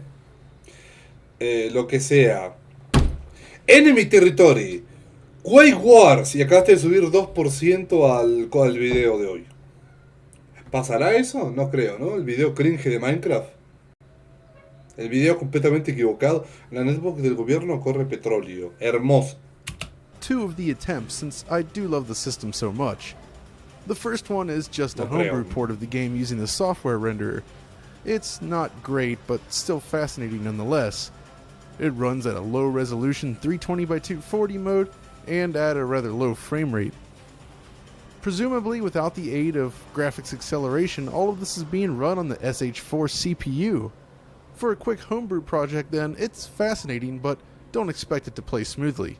At least it loads faster than another Quake 2 engine game on the system, Soldier of Fortune. The other port is more fascinating. It's Bleemcast. Yes, this was one of the first commercial emulators released, and was subject to many a lawsuit by Sony, though that's not what ultimately killed Bleem. The idea was simple: run PlayStation games on your Dreamcast at a higher resolution. Unfortunately, in the end, the full Bleemcast pack and the associated hardware, such as adapters that would let you use PlayStation controllers on the system, never released, and instead Bleem produced just 3 discs with support for 3 games. Of course, Quake 2 is running here on one of the beta versions modified to run more games. Amazingly, the results are pretty excellent. The resolution and frame rate are higher on average than we see on PlayStation, and the game plays without any major problems aside from missing sound effects and a lack of buttons. It's not the best way to play this version of the game, mind you, but it's neat to see it running so well on the Dreamcast. The higher resolution... O sea, querían comercializar piratería, es buenísimo. game, mind you, but it's neat to see it running so well on the Dreamcast. The higher resolution and use of texture filtering, though, do conflict somewhat with the visuals, and the limitations of the rendering are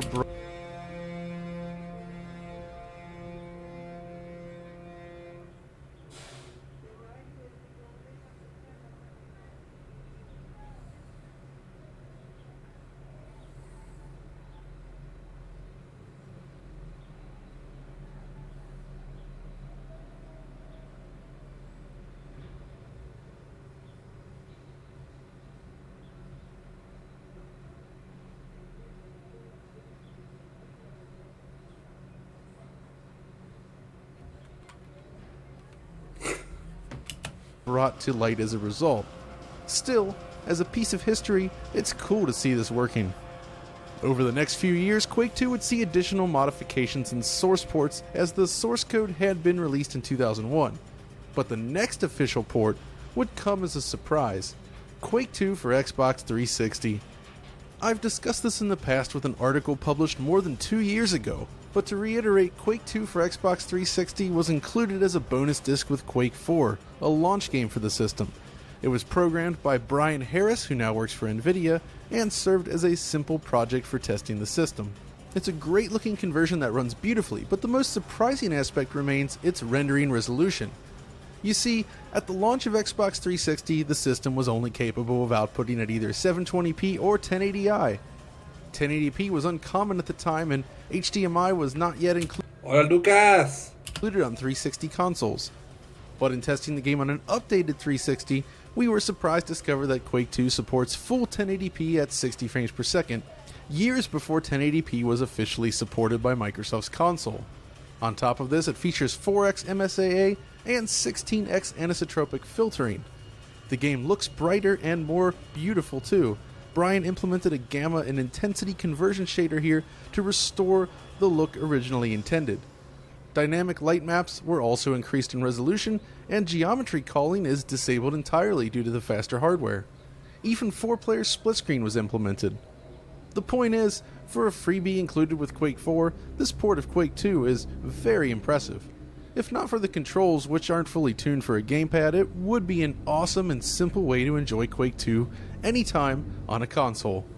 Maybe someday we'll see it running via backwards compatibility on Xbox One. Wishful thinking, I suppose. But that likely raises the question then of how to play Quake 2 today.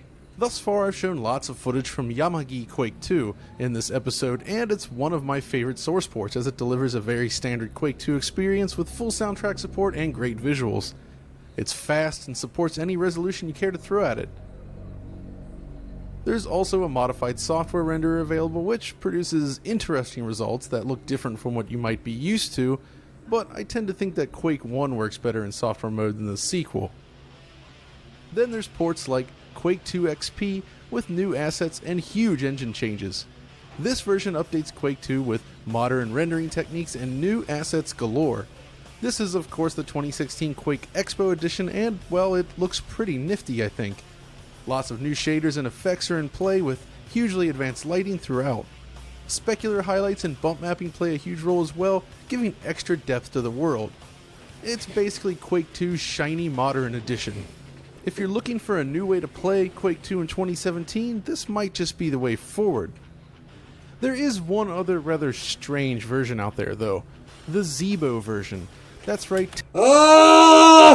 Tectoy released a version of Quake 2 for the Zeebo, a console designed for developing markets in Brazil and Mexico. It's a 3G enabled device, and you just download the game and play. Now unfortunately I had to turn to low quality footage uploaded to a YouTube channel simply because I have no way of Me persigues, inevitable! really obtaining a Zeebo, at least for any sort of reasonable cost, and even if I could, who's to say I could even use it? Either way, it's pretty cool that this exists, and in some ways it sort of occupies the same space as Duke Nukem 3D for Sega Genesis. However you choose to play though, Quake 2 remains an important and legendary game.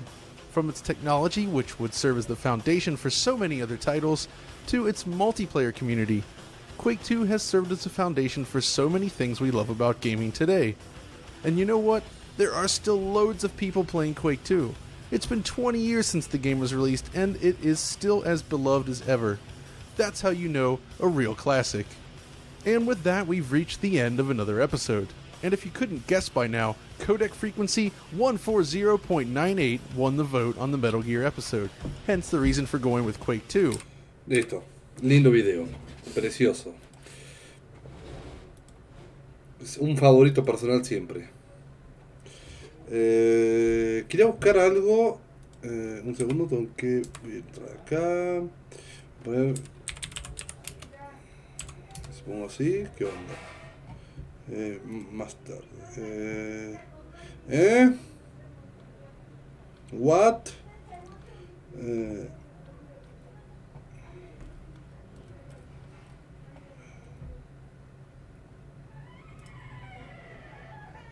No, no, no. Ah.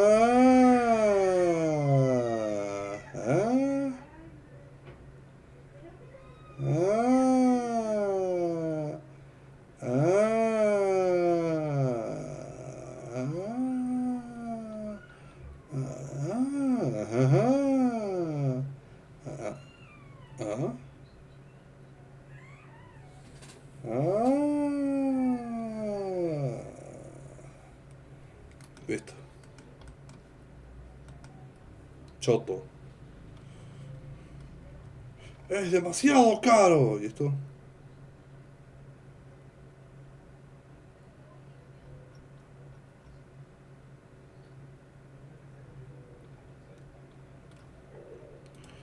Esto, quería ver algo. ¿Qué suena? Están matando a alguien de fondo. ¡Ah!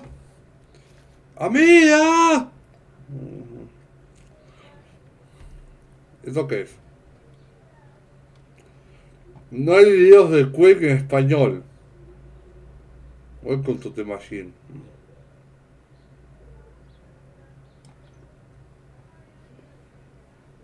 Bueno, está este, pero... No.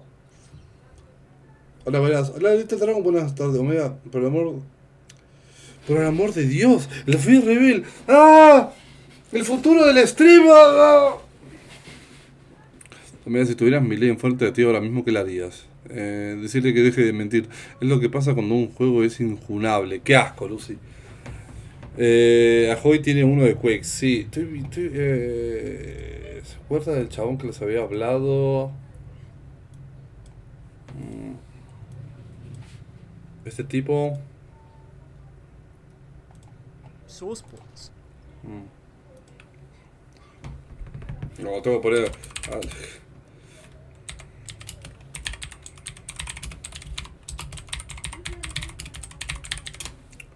Nunca me acuerdo su nombre. Sí, Noah Cardwell es nombre complicado.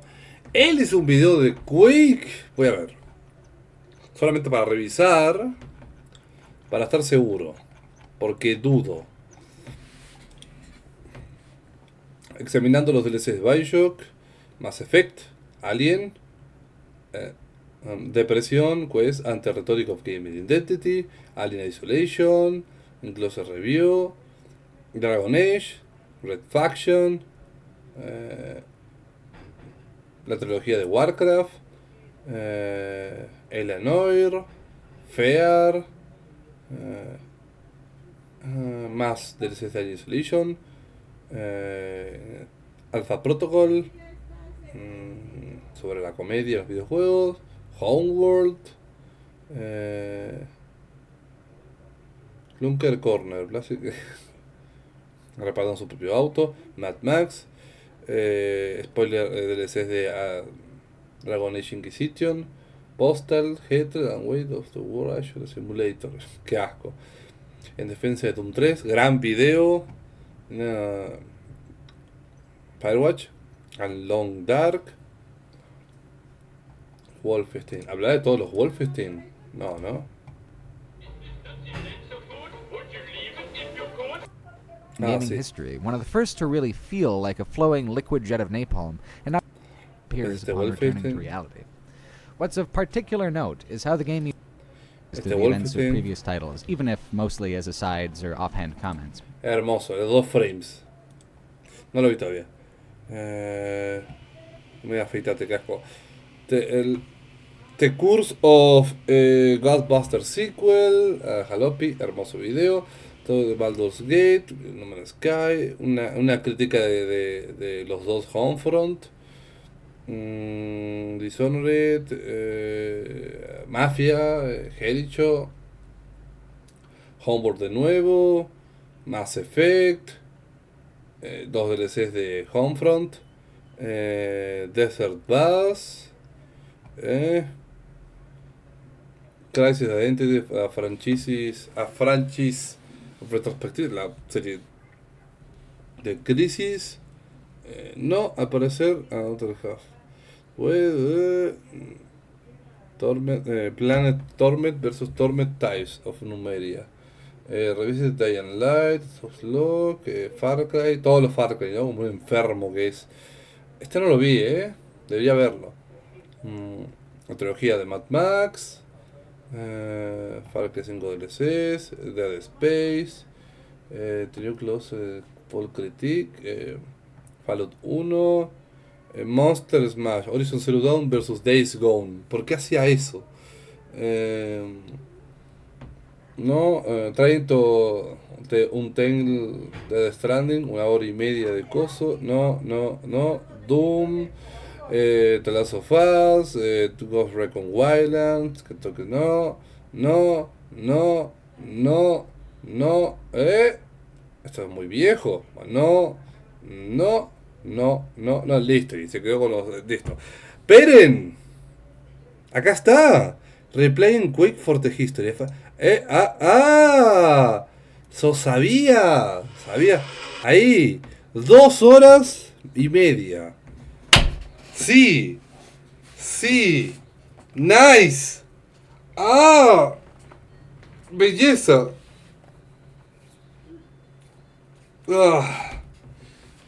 Acá está. Placer.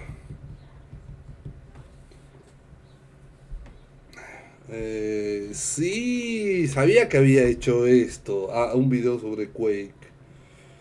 No lo había visto, pero lo sabía.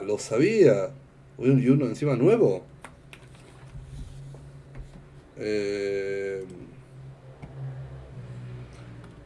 Toca verlo, me voy a deprimir.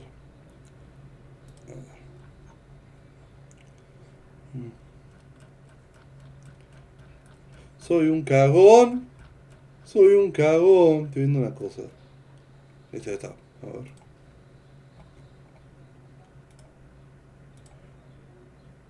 Subtítulos.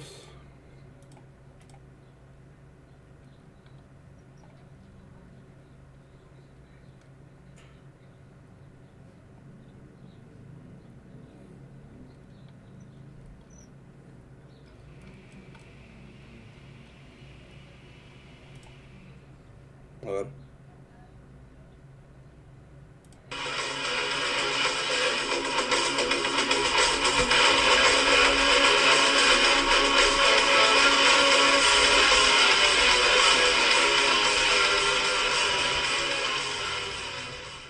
Out of all the classic id shooters, Quake is by far the least discussed. Doom's incredibly successful reboot and even faster-paced sequel has solidified the fame of that series for a whole new generation. Wolfenstein reinvented itself even more boldly as a primarily story-driven franchise. The 4 Quake titles have evaded modern interpretation. Rather than being rebooted or remade, the older Quakes have instead been painstakingly remastered, trying to preserve their original look and intention as much as possible while making them more accessible for modern audiences. I have sort of wanted to cover the Quake games for years. Quake 2 was a huge part of my childhood, but Quake 1 was not. For those reasons, I bounced off of Quake 3 and I loved Quake 4, but it had been almost 2 decades since I played some of these games. Was it even really worth going back? The modern remastering has given me the push I needed to find out.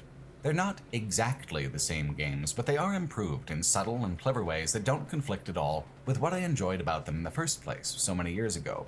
If nothing else, things like radial wheel selection for items and weapons just allow the games to move faster. And I'm so glad that I did come back. The Quake games are fascinating because while Doom and Wolfenstein all made relatively sensible and steady leaps into the future with their sequels, each Quake title represents a point of transition for id as a company, artistically contorted to be a game for a given moment and not to stand the test of time. Time, then, has largely ignored them. They are frozen moments from the earliest primordial days of 3D gaming that still tell the tale if you go down deep enough into the cave to shine a light on them. What I've always treasured most in game design is narrative immersion, a good reason for being there, a compelling set of goals. Quake 1 and 3 don't have those things at all, and Quake 2 and 4 have those things somewhat awkwardly, learning experiences in the process of merging theater with technology. In terms of identity, I can hardly think of a game franchise whose titles are so chaotically contrasting in both presentation and intention. That confused me as a kid, but as a game critic, this same chaos is just intoxicating. What does it mean? Can it be made to somehow cohere? Is there any kind of narrative through line to follow at all? Quake as a pure action challenge doesn't really appeal to me that much. That's largely why Quake 1 was never a part of my life, even when a game like Doom was, because Doom did make a kind of narrative sense. It even had a novelization, although both book and game are as simple as they are bloodthirsty from a storytelling perspective. I could never figure out what to make of Quake. I still don't think I've got the whole of it. Buscáis un lugar para descansar, comer, beber, charlar o encontrar trabajo, el bar Los 100 Raps es el sitio ideal. Nos encanta recibir nuevos clientes. Gracias Lapso por esa raid con tu clon. Hola, ¿qué tal? Estoy viendo un video sobre Quake porque me interesaba. Por lo menos vamos a ver el principio y eso. Gracias. ¡Ah, el futuro! Eso. Although was, because Doom did make a kind of narrative sense. It even had a novelization, although both book and game are as simple as they are bloodthirsty from a storytelling perspective. I could never figure out what to make of Quake. I still don't think I've got the whole of it, because I'm not the kind of person who's able to play shooters on their maximum difficulty and master them. I feel plenty of pressure on medium or normal. The most subtle aspects of the mechanical experience are lost on me, flailing around making clumsy mistakes where staying alive is more about luck than skill for me much of the time, which makes me, in the eyes of many viewers, completely unqualified to discuss games at all as a medium, and if there was any justice in the world, I wouldn't even be allowed to talk about them. But there is no justice, and there is no Santa Claus, so I critique as I please. I'm going to tackle the Quake series from a narrative perspective, and there's nothing you fuckers can do to stop me. The most important story there is, in my understanding of Quake 1, comes not from the manual, but from Masters of Doom by David Kushner, an absolutely tremendous biographical book about John Carmack, John Romero, and id's rise to prominence in pop. Esperen, uy.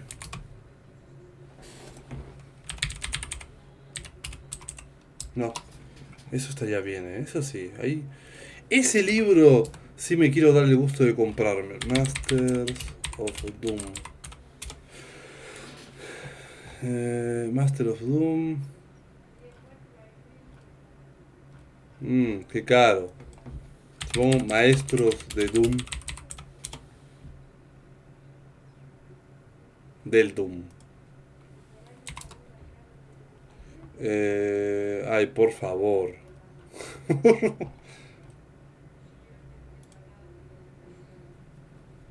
Ay, qué asco. ¿Por qué tan caro? Me cago en Dios. Guácala. Igual todo caro en... ¿Sabes que este libro no se consigue?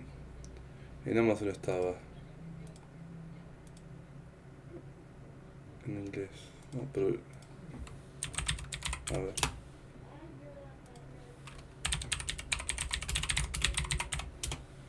A ver...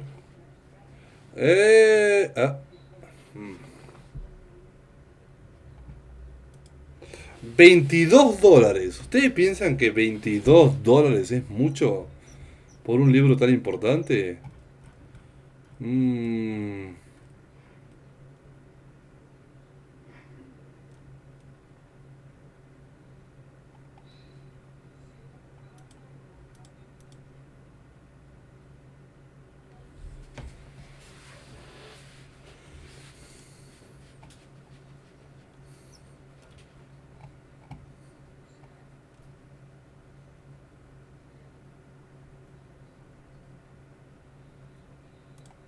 Espera, lo venderá en...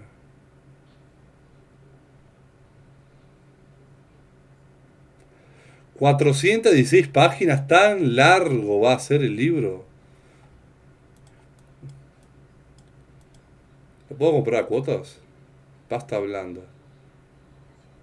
Cariño, ¿qué te parece? 20, no, muy caro, ¿no? Es que siempre se habla de Master of Doom. No importa dónde me vaya, me lo cruzo. Me cruzo Master of Doom. No puedo escapar de él. Me quiero morir. Está en Kindle. Pero no tengo Kindle, amor. A menos que compre un Kindle. Lo estoy viendo. Espera. Pero en inglés. Yo lo quiero en español. Pues soy muy pete.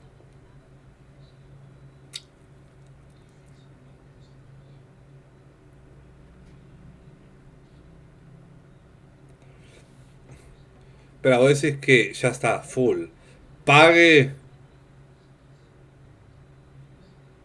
Ah, está la app para leer en la PC.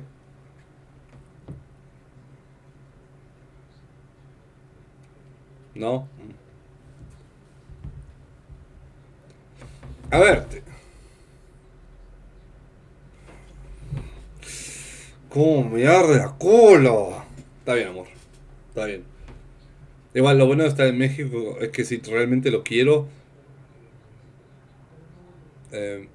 Si realmente lo quiero, va a llegar. Y eso está lindo.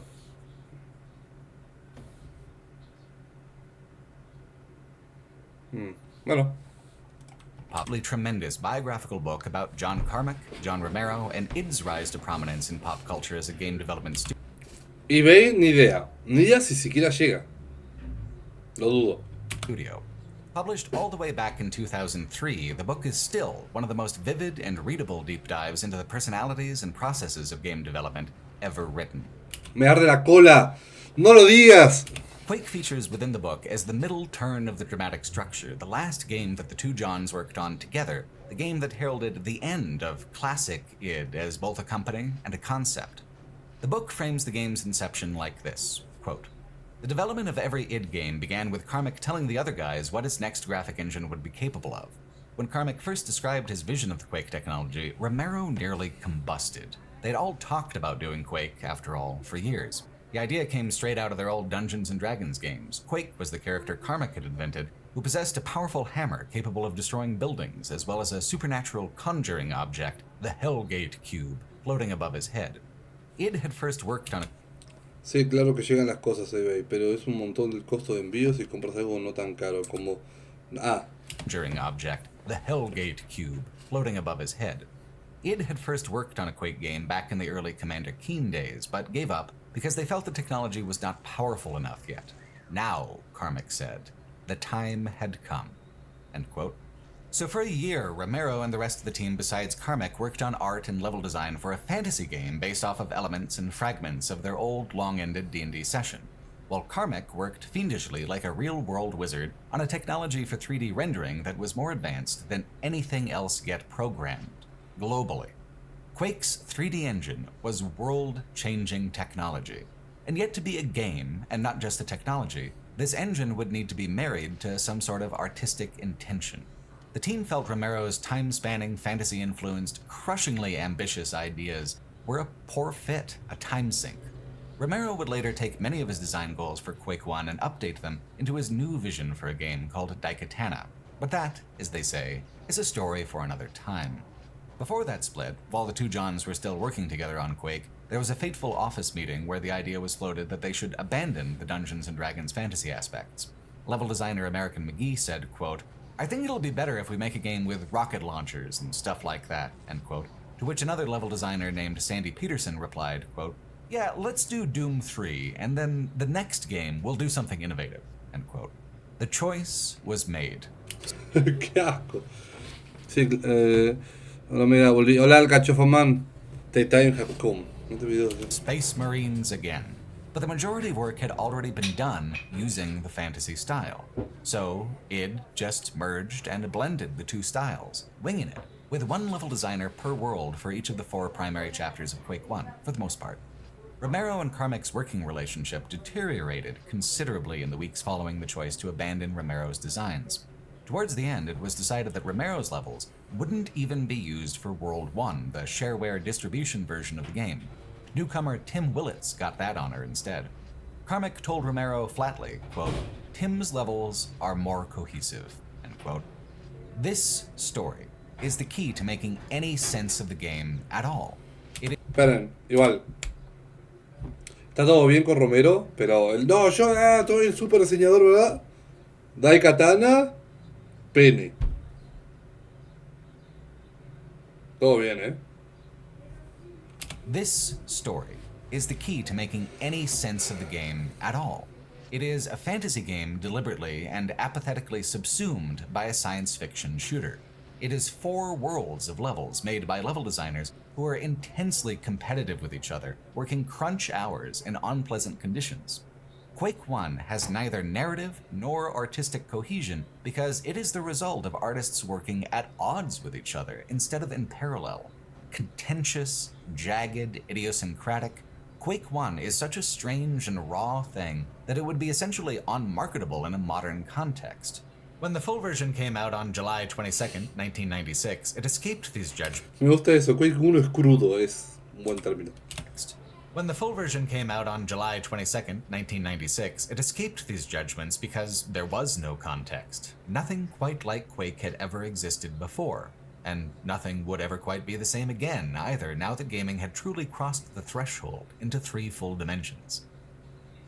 If Quake 1 can be said to have a story of its own, separate from its developmental history, the themes are uncannily similar. It is a game explicitly about exploring new dimensions, how unreality bleeds into reality at these points of magical transition. There's an official story, kind of. It was literally thrown into the manual at the last moment. It has no real bearing on how the game was designed or what the game experientially is. The manual says that you're a soldier, and at 4:30 in the morning, you're called in to listen to some emergency exposition. Quote, "An enemy codenamed Quake is using his own slipgates to insert death squads inside our bases to kill, steal, and kidnap. The hell of it is we have no idea where he's from. Our top scientists think Quake's not from Earth, but from another dimension. They say Quake's preparing to unleash his real army, whatever that is. You're our best man. This is Operation Counter-Strike, and you're in charge. Find Quake and stop him, or it. You have the full authority to requisition anything you need. If the eggheads are right, all our lives are expendable." End quote. It then immediately pivots to one single paragraph of framing. Quote, "While scouting the neighborhood, you hear shots back at the base. Damn, that Quake bastard works fast. He heard about Operation Counter-Strike and hit first. Racing back, you see the place is overrun. You are almost certainly the only survivor. Operation Counter-Strike is over, except for you." End quote. The whole thing is kind of funny in how apathetic it is as a story. It's like 4 cliches stapled together with a shrug and a belch to follow. You're our best man. You can have anything you need, except you never receive any help and are always alone. Quake, that fast-working bastard, is about to unleash an army, whatever that is, because even the developers didn't fucking know. In an interview with YouTube documentary series NoClip, Tim Willits talked about the change in story and how the all-new enemies in Quake 2 was a deliberate attempt to correct course on how chaotic and discordant the enemy list in Quake 1 ended up being. What's interesting to me is how, as utterly and spectacularly half-assed as the manual story is, there are parts of the game that are reflective of the general ideas it suggests. While dark fantasy and gothic architecture make up the bulk of the game, these are separated with an introductory level in each of the 4 worlds that is just exclusively sci-fi. You must find the dimensional slipgate and use it to enter these more surrealist realms. This is a narrative touch, but it isn't how you actually begin. Quake starts in an oddly fourth wall breaking way. You begin by choosing game difficulty, but not with a menu. You choose a corridor in the environment and it will lead you to a slightly different version of the level list. Hard is kind of the true difficulty because Quake doesn't adjust damage and health to define difficulty, it adds or subtracts enemies and puzzles as well. Hard has all the enemies and all the puzzles. Normal has all the puzzles and less of the monsters. Easy has reduced puzzles and considerably reduced enemy populations. I went for normal and I found it plenty difficult most of the time. Once difficulty is chosen, you choose a world. You can do them in any order. Any modern game would just use a menu to do it. But for Quake, the engine was the point. So in creating a short interactive level instead of a game menu, the game feel becomes part of choosing even how to begin. Quake is immediate, immersive, even in difficulty selection. Each world is accessible through a dimensional portal. Whether the hub actually exists within the fiction is unclear because of the sci-fi facility levels that you always begin with within the worlds. The idea is you begin each journey in the real world of sci-fi space marines and computers, returning to the facility after collecting a rune from the end of each world and its surreal conclusions. Collect 4 runes and open the portal to the final boss, lying in wait in some strange interdimensional pocket. So there is a small amount of narrative intention in the level order. If you Me doy cuenta de una cosa, la obsesión por la coherencia a nivel de niveles, a nivel de escenario, a nivel de la trama, viene de Carmack, teniendo en cuenta que quería que todo tenga algún tipo de sentido, y es una cosa que fue de Quake, de Doom. Quake fue como una explosión de caos, pues Quake 2 ordenó todo. Y ya de Quake 2 saltaron a Doom 3. No, pero en el medio no hay nada. No, sí, está Quake 3 y Quake 3 Team Arena. Pero a lo que voy es que verdaderos juegos single player es Doom, Doom, Quake 2, Doom 2, Doom 1 y después Doom 3. En el medio, grasa. Voy al baño, ahora vuelvo. Ahora vuelvo. Master of Doom. Tengo que leer ese libro.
Ya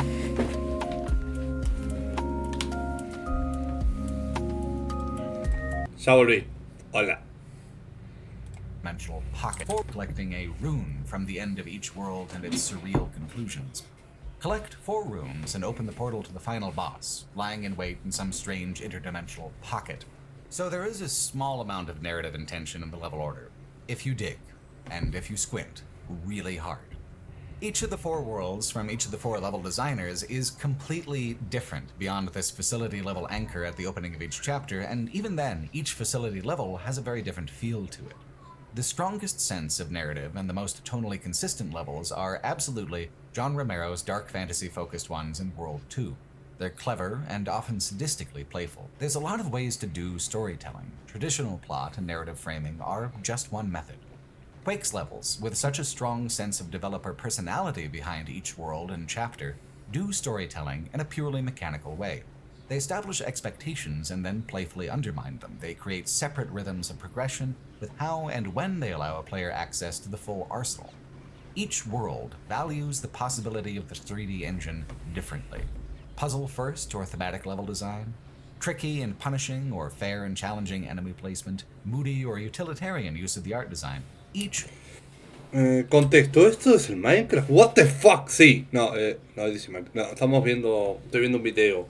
Estamos viendo un video sobre una retrospectiva de la franquicia, que simplemente voy a ver la primera parte de Quake y la segunda parte de Quake, ya lo demás, nada, pero eso. Así no está, primero, dura un huevo el video, y segundo, me interesa esa parte de un sujeto que me gusta mucho, y como ayer terminamos Quake 2, una cosa que suelo hacer solo es ver esta clase de cosas. Si les encuentro, si alguien realmente le dedicó mucho tiempo. Afortunadamente, uno de mis críticos favoritos dijo: tomá, un video de 2 horas hablando de esto. Dije: gracias, pero vamos a ver solamente una parte. ¿Está bien? ¿Les gusta? ¿Les interesa? Divertido. Dale, un abrazo, The Gatekeeper. Dale, que te esperará. Or fair and challenging enemy placement, moody or utilitarian use of the art design. Each world stands in complementary contrast. At around 5 minutes a level, with such wide divisions between levels and level designers, the chaos of Quake 1's production becomes a larger driver of player interest than any thrown together nonsense in the game manual. I am playing the game, but I am also playing through a contrasting gallery of 4 of the earliest artists to work in 3D level design as a medium. I don't often enjoy roguelikes very much for the most part because I dislike the sense that a level was designed based on a process instead of by a person. With minimal story and an AI-assembled environment, I don't always feel like something meaningful is happening or something is being artistically communicated. Hola, Don Firulais. Quake's levels speak. They speak in their own dark and moody language with their own internal logic, but the personality of that logic changes from world to world, from level designer to level designer. Modern level design is often such a team effort or so committed to naturalism that the sense of dialogue between player and developer is often absent. For Quake, this relationship fills the gap created by... ¿Qué, mi amor? 11 horas. ¿Por qué? El futuro del estrés.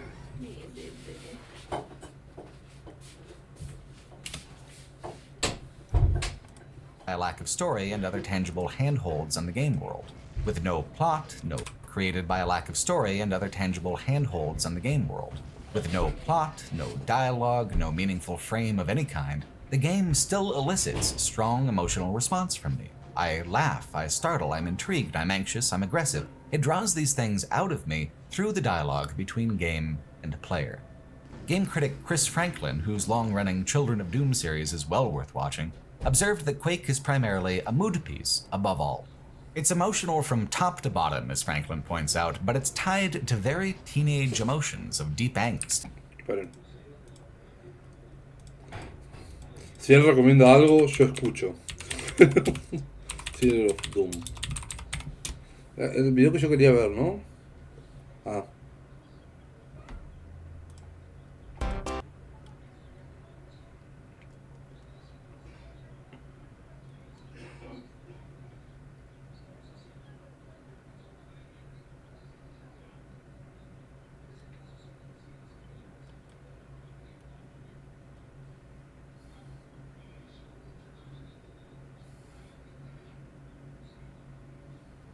Ah, acá está. Listo, quería ver eso. Hola, hola. And prickly despondency. Romero's World 2 is the most eloquent of the 4 chapters in expressing these particular emotions of angst. So if Romero's world has the strongest personality, why was Willits given the honor of the shareware world? What made his levels more cohesive? I can't speak for Carmack, but I can speak for myself as a player. Willits levels are better as introductory levels, tonally, thematically.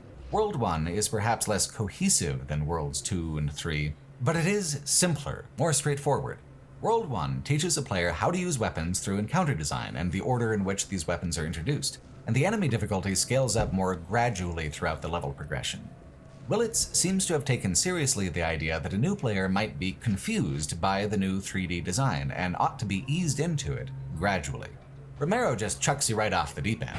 His levels expect a person to keep up, which makes them an excellent way to separate the shareware and retail release. You've gotten the idea, now prove your work in a much more complicated and difficult circumstance.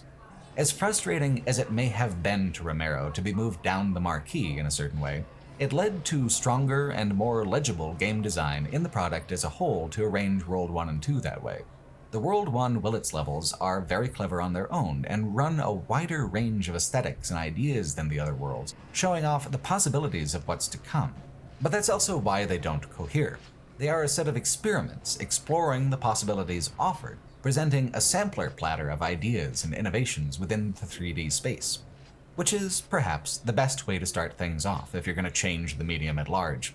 If Willits doesn't establish a sense of a normal rhythm of play in World 1, Romero can't so cleverly undermine those expectations in his World 2.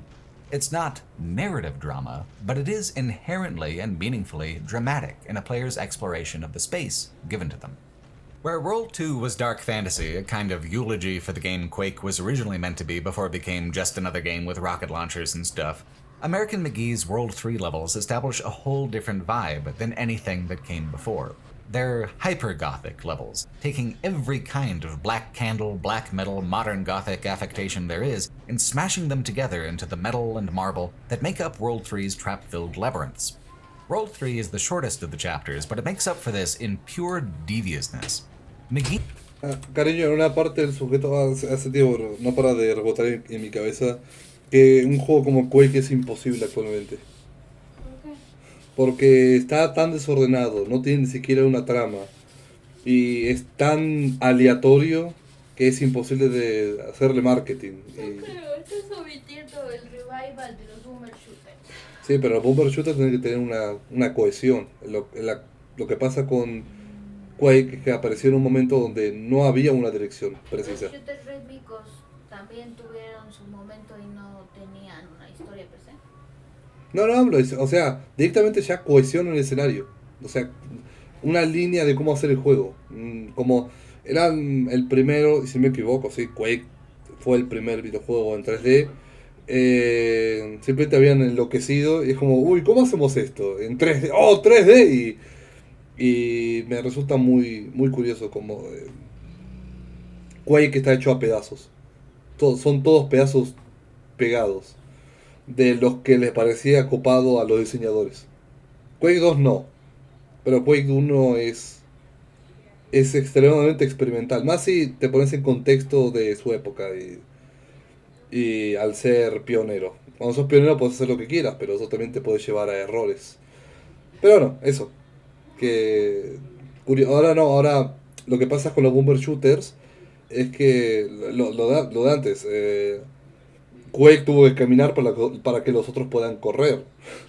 Hasta en juegos como tan caóticos como Dusk, que es un gran representante de los boomer shooters, tiene una cohesión de por qué se hacen las cosas y de niveles y eso, así que sí, también son un poco demenciales.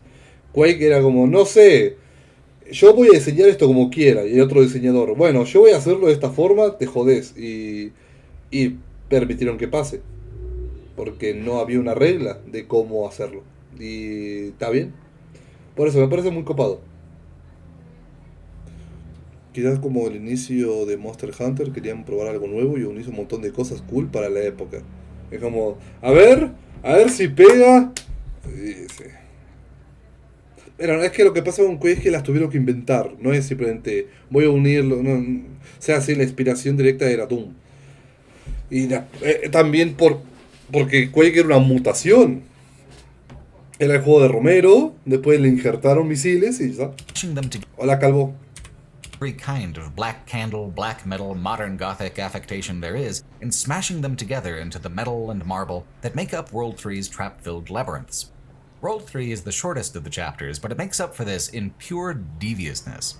McGee's levels are much more deliberately cruel to a player than the previous sets. There's a lot of jokes at the player's expense. Take this one, at the very end. You've come so far, fought through so much, and there lies the rune. You get halfway across the bridge before 2 leaping enemies spawn at each end of the bridge, ready to clothesline the fuck out of the player in seconds. It completely undermines that sense of triumph in seeing the rune by doing a Lucy with a football kind of move. ¡Qué asco, bicho de mierda! Reminding a player that no matter what a situation... Ponle más explosiones, señor, pero hay algo que no se ha hecho aún. ¡Tú ponle! Seeing the rune by doing a Lucy with a football kind of move. Por eso se ardió tanto Romero. Es como, por favor, es mi proyecto. ¡No! Y ya está. Reminding a player that no matter what a situation appears to be, they are never truly safe or victorious. También es que Romero a veces era un mierda. Sí, Romero era un ególatra. Pero bueno, se creía Dios. Entre el que se creía Dios y el pendejo de los juegos tienen que ser como el porno. A player that no matter what a situation appears to be, they are never truly safe or victorious. It's just deliciously mean game design. A big part of the Quake 1 aesthetic is weird metal catwalks and lava traps, and that's all done most iconically in these levels. Romero had wanted a story-driven game originally, and while World 2 isn't story-driven, there is a casual sense to a lot of the indoor and outdoor areas. World 3 is way more abstract than that, in a much more jagged and aggressive way than the abstractions of World 1. World 3 is monochrome and dark, more confusing and labyrinthine by design. It's a step up in difficulty all around, from the encounter design to just a basic navigation. It's the monochrome aspect that creates the most friction for me. There's vast differences in the level design in terms of visual art and indoor-outdoor balance from one map to another, but the maze-like twistiness of these levels never lets up. It becomes, rather than a collection of Entré 2 segundos al chat de Farfa porque lo tengo en la aplicación esta del chat y ahí alguien preguntó: bueno, es una pregunta, ¿Farfán está abierto o Copium Docs? Ay, Dios. El buen Copium Docs. The twistiness of these levels never lets up. It becomes, rather than a collection of discrete levels, a large conglomerate maze with many pieces and many processes. It just never lets up. It feels like one condensed. Bueno, cosa, no sé si lo va a tocar, pero de hecho la inspiración de Quake era Lovecraft. Puedes explicar la poca cohesión de los escenarios teniendo en cuenta que es un mundo retorcido por los dioses del caos y todo eso. Lovecraftiano, como le gustaba la arquitectura extraña y alejada de lo que un humano podría llegar a pensar.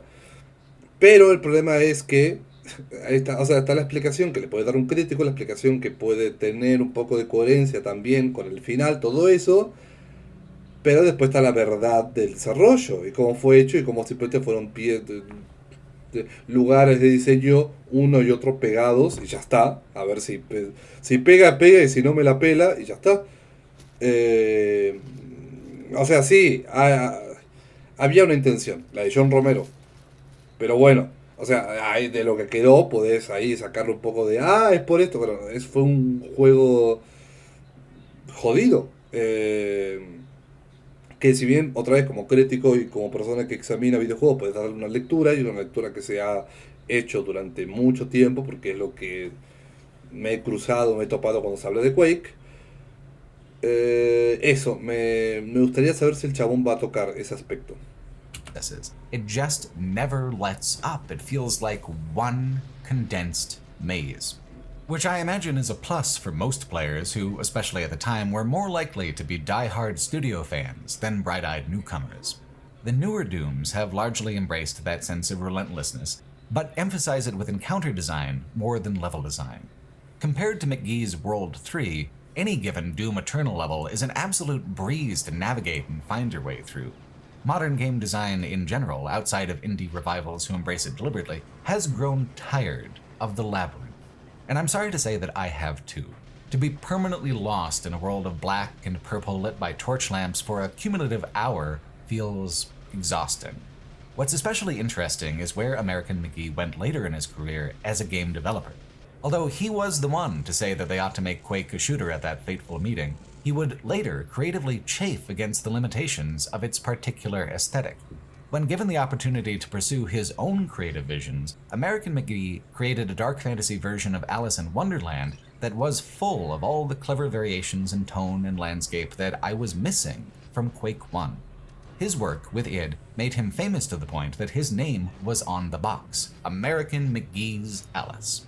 Creatively, Alice has got the same gothic focus and relentlessly dark mood, but its embrace of narrative, creating an eerie and 90s-style subversive wonderland, is so much more vibrant than Quake, so much more colorful than Quake, and especially more colorful than this, some of American McGee's more Antonio Fideo se la recome. ¿Por qué? Pero era verosímil, porque para mucho que Caos y Lovecraft que no es verosímil, pues quedaría mal igual. Sí, es eso, es lo que pasa, Wander, cuando intentas sacar las palabras de Lovecraft de los libros y cómo le das representás lo irrepresentable, lo abominable, lo Ni que siquiera al cine le sale bien, o sea, imagínate un juego viejo. o sea, no creo, o sea, la intención puede estar y lo puedes ver, sí. Pero ya directamente destruirlo con un bazucazo, decir, no, pero no es para... Bueno, nada, no se puede. No se puede representar lo inanarrable, algo que te vuelve loco. O sea,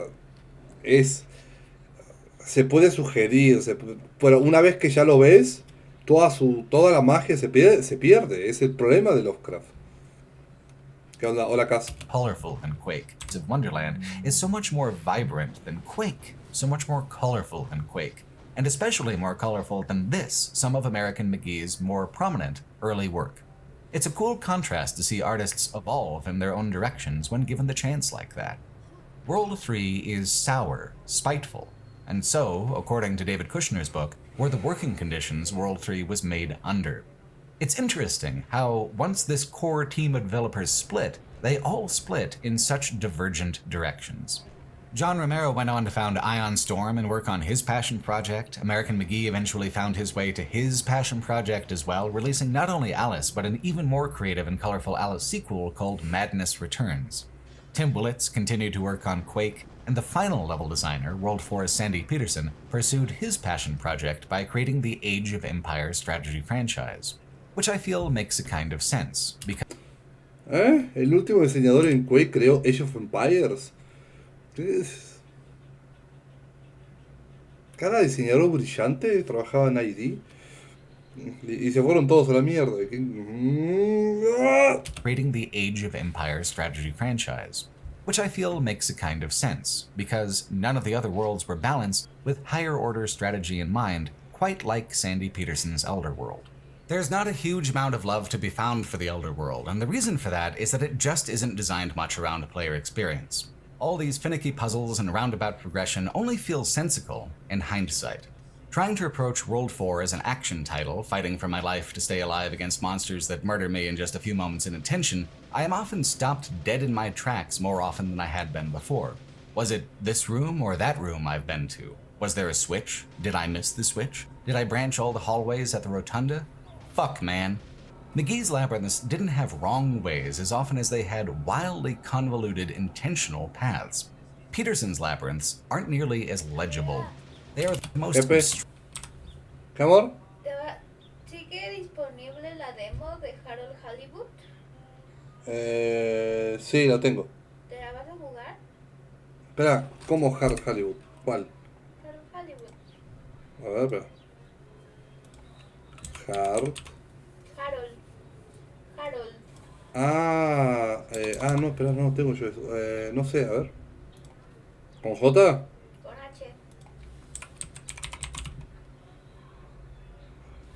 H. Heilbut. Ah, sí, sigue disponible. Podría tocarlo. Estaría bonito. ¿Está en español? Sí. Sí. Bueno, dice que sí ahí abajo. Es el juego de plastilina. Sí, podría jugarlo. Es a nice cambio. These labyrinths didn't have wrong ways as often as they had wild. Hola, amiga, espero que tu descenso a la locura sea llevadero. Dale, Rax, tirame. 1.000.000. Wildly convoluted intentional paths. Peterson's labyrinths aren't nearly as legible. They are the most abstract mazes of them all by a good margin. Part of this is that World 4 has a kind of bland and disappointing art direction. There are so many corridors that all look the same, nothing to thematically break them up. The mazes are more visually varied than McGee's World 3, but only because Peterson uses level texture as wallpaper and little else. He blends this with that, without interest in tone and mood, the interest in tone and mood that defined Worlds 2 and 3. The progression is obtuse. It'll make sense after, but most often in the way where someone tells an overcomplicated joke, explains the joke to you, and then asks, hey... ¿Se acuerda cómo me pasé el Quake 1 original en stream, en YouTube? Pasé 8 horas de pain, intentando averiguar dónde ir. 2 and 3. The progression is obtuse. It'll make sense after, but most often in the way where someone tells an overcomplicated joke, explains the joke to you, and then asks, hey, you get it now, right? Right, I do, but my enthusiasm is all burnt up in the exposition. Quake can often feel like a maze full of dead ends throughout many of its worlds and levels, but the skill of the other levels is that there really often is only one way to go, and the level always loops back around on itself. World 4 is a process puzzle. It feels less fluid and more like steps I would prefer to follow if I had a repair manual. The rationale behind putting these levels last is a hope that their more abstract design will help with understanding that the final boss is a puzzle and not a combat problem. The game's only previous boss, after all, came at the end of the shareware levels back in World 1, a big lava man named Chthon. Despite the round arena, the big guy is also a puzzle boss, a pretty simple puzzle and a pretty simple boss. 2 switches each drop a metal pillar, then a third switch runs an electric current between them, electrocuting the guy. Worlds 2, 3, and 4 are designed without bosses, opting for different flavors of dirty tricks instead. The world selection screen opens a secret basement for the final encounter when you're done with them. The setup is explained by Romero's World 2 victory dialogue. Quote, "You learn the inmost lore of the Hell Mother, Shub-Niggurath. You now know that she is behind all the terrible plotting which has led to so much death and horror, but she is not inviolate. Armed with this rune, you realize that once all 4 runes are combined, the gate to Shub-Niggurath's pit will open and you can face the witch goddess herself in her frightful otherworld cathedral." End quote. This basically throws out anything that was written in the manual. Wasn't Quake like some guy? World 1 suggests that this is a land of Quake. World 2 reframes the whole thing as being against this inscrutable Lovecraftian witch goddess. World 3 vamps for a bit, stalling for time. Then Peterson's World 4 offers on its victory screen as many lore complications as the levels had navigational complications.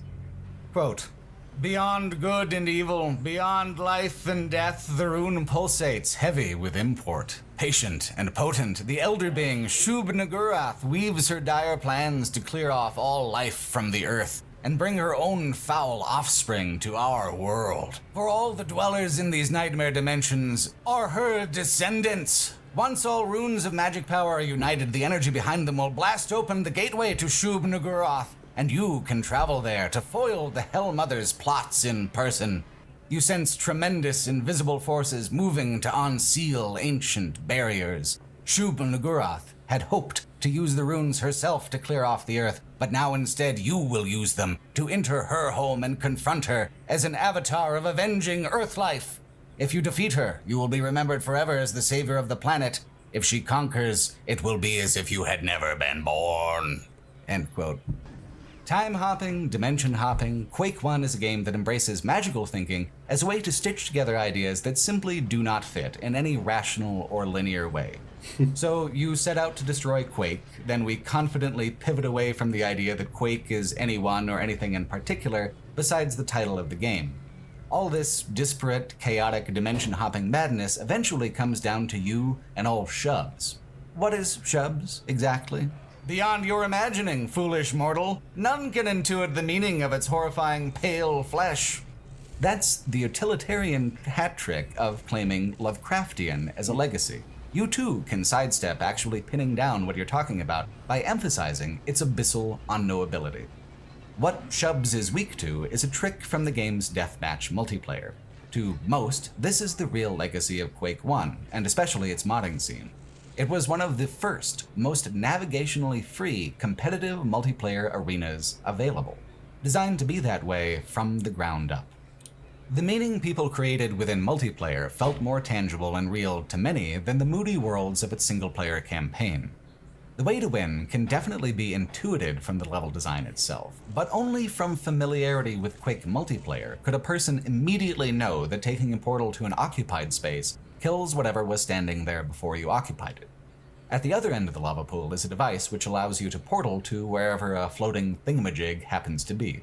When it floats through Shubs, that's your time to strike. Quake accomplished, whatever that means. You've defeated the armies of Quake, all without any individual part of the exposition agreeing on what Quake actually is. This boss encounter is a much more interesting puzzle than Chthon's and feels fitting enough for the idea of a weird hell being in some forsaken pocket dimension. As a level, it's equally as isolated, a pocket dimension from the style of the rest of the game as well. I have followed the narrative, and the narrative is largely only about the history of Quake 1's game development. Here at the end, I am only congratulated on beating the game. The story is already forgotten by the game itself. And yet the story continues. Twice. One of the best aspects of the remasters of Quake 1 and 2 by Night Dive Studios is that Night Dive also remastered all the official campaigns, including 2 expansions per game, the Nintendo 64 campaigns by Midway, and new content from Machine Games, or the developers who have done such a remarkable job with the new Wolfensteins. Expansion packs from the CD-ROM era and downloadable content from the modern era are often ignored in the conversation about games as a whole, even long after all the content for a given game has been collectively released. But I love them for how they provide alternate perspectives on the original work, paths not taken, unusual and experimental connections to subsequent works. Quake 1's 2 original expansions are both of those things. They explore unused ideas and preface what comes later with Quake 2's complete reboot of the entire Quake concept. Quake 2 is an interesting example of a story-driven campaign in the era before that was such a settled concept. Its levels are interconnected within units that have... por eso uno de los motivos de los cual jugué Quake 2, y no se los dije, solamente lo agarré porque lo agarré, no me acuerdo si se los dije. Quake 2 es uno de los primeros intentos de crear un videojuego de una manera, más allá de la tecnología que sí, de una manera compleja que tenga una historia. O sea, se estaba germinando BioShock, System Shock, habían videojuegos RPG, videojuegos de tablero, videojuegos en general que sí podían contarte una historia, pero el formato no era amigable. Era como, camino acá, pum, muro de texto, te explico exposición, bla. Quake agarraba y decía, no, mira, tenés este objetivo, tenés que hacer esto, y en el medio te voy narrando cositas y ya está, es eso. Fue la base para el videojuego de acción en primera persona, para crear historia, para crear narrativa de ambiente, para crear... para crear Half-Life, no, pero darle coherencia a las acciones del jugador. Quake 2 es muy importante.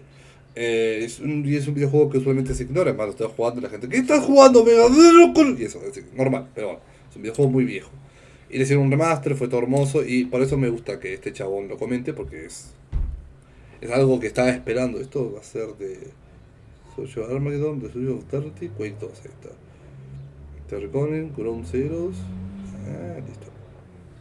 Used ideas and preface what comes later with Quake 2's complete reboot of the entire Quake concept. Quake 2 is an interesting example of a story-driven campaign in the era before that was such a settled concept. Its levels are interconnected. Entra al examen del juego, sí. Campaign in the era before that was such a settled concept. Its levels are interconnected within units that have discrete objectives that emulate physical places like factories and prisons. The abstraction is still there in some of the level design, maybe even much of the level design, but the wild chaos of Quake 1 is reined in to create a more believable and consistent immersion. But that didn't start with Quake 2. It actually began, hesitantly and inconsistently, with Scourge of Armagon, the first expansion pack for Quake 1. Scourge of Armagon is still largely abstract and even more arbitrarily punishing than the base campaign, but it's divided into 3 chapters that all connect in a linear way. The story from Scourge of Armagon's manual is even more focused. Quote, "The hum of a nearby computer terminal catches your attention. Peering closely at the glowing screen, you read the final orders from the base commander. It says, Quake's forces have infiltrated the weapons storage facility and are receiving reinforcements through slip gates located at the research center. All personnel are ordered to proceed with evacuation procedure EVAC 44A. Your heart sinks as you realize that the commander has ordered the base to be sealed to prevent Quake's forces from infiltrating further into our realm. All weapons and vehicles have been removed to reduce any military advantage that could be gained by taking the base. Any means of escaping or defending yourself are gone. With loss of hope comes resolution. Gritting your teeth, you decide you can either cower here waiting for Quake's forces to arrive, or you can take the battle to them, infiltrate the storage facility, and take out as many of the bastards as you can. If you were the cowering type, you wouldn't have survived as long as you have. Who knows? Maybe you can find some way of destroying the portal that allows Quake to perpetually send reinforcements." End quote. So we're back to Quake being a guy, I guess, for now. This story, as simple as it is, improves on the original by actually saying what it means and letting that inform what happens. Chapter 1 is a string of levels that all use the military facility level template. They never abandon the Space Marine theme until the end, where you actually do reach the storage facility and use the portal to reach an alternate dimension and take the fight to Quake. Simple story? Yes. Linear, actionable story? Also, surprisingly, yes. This new expansion pack was made by Hypnotic Software, later known as Ritual Entertainment, whose main claim to fame would be the shooter Sin, released a year later in 1998. Scourge of Armagon's levels are deliberately more complicated and even more deliberately aggressive than what came before. Some are exhausting, some are plain old mean, but they do at least try to cohere into actual environments, more than any of the levels in the main campaign. Take the mine level. It's very large and very vertical, beginning on the upper levels and catwalks of a mining complex, and then descending deeper and deeper into the mines, reconnecting you with the opening areas via express elevator once you've gotten the key from the depths of the mine. The mine falls apart when you're in it. It'll crush and incinerate a player pretty randomly and constantly, and little besides patience or familiarity with the level can help against it. A step forward in environmental legibility, a step backwards in fairness, perhaps, towards the player. For me, though, it was at least somewhat worth slogging through the first chapter to see a prototype for Quake 2's aesthetic, created before that aesthetic had even been determined. The end. Espera, otra vez. Perdón. Un segundo.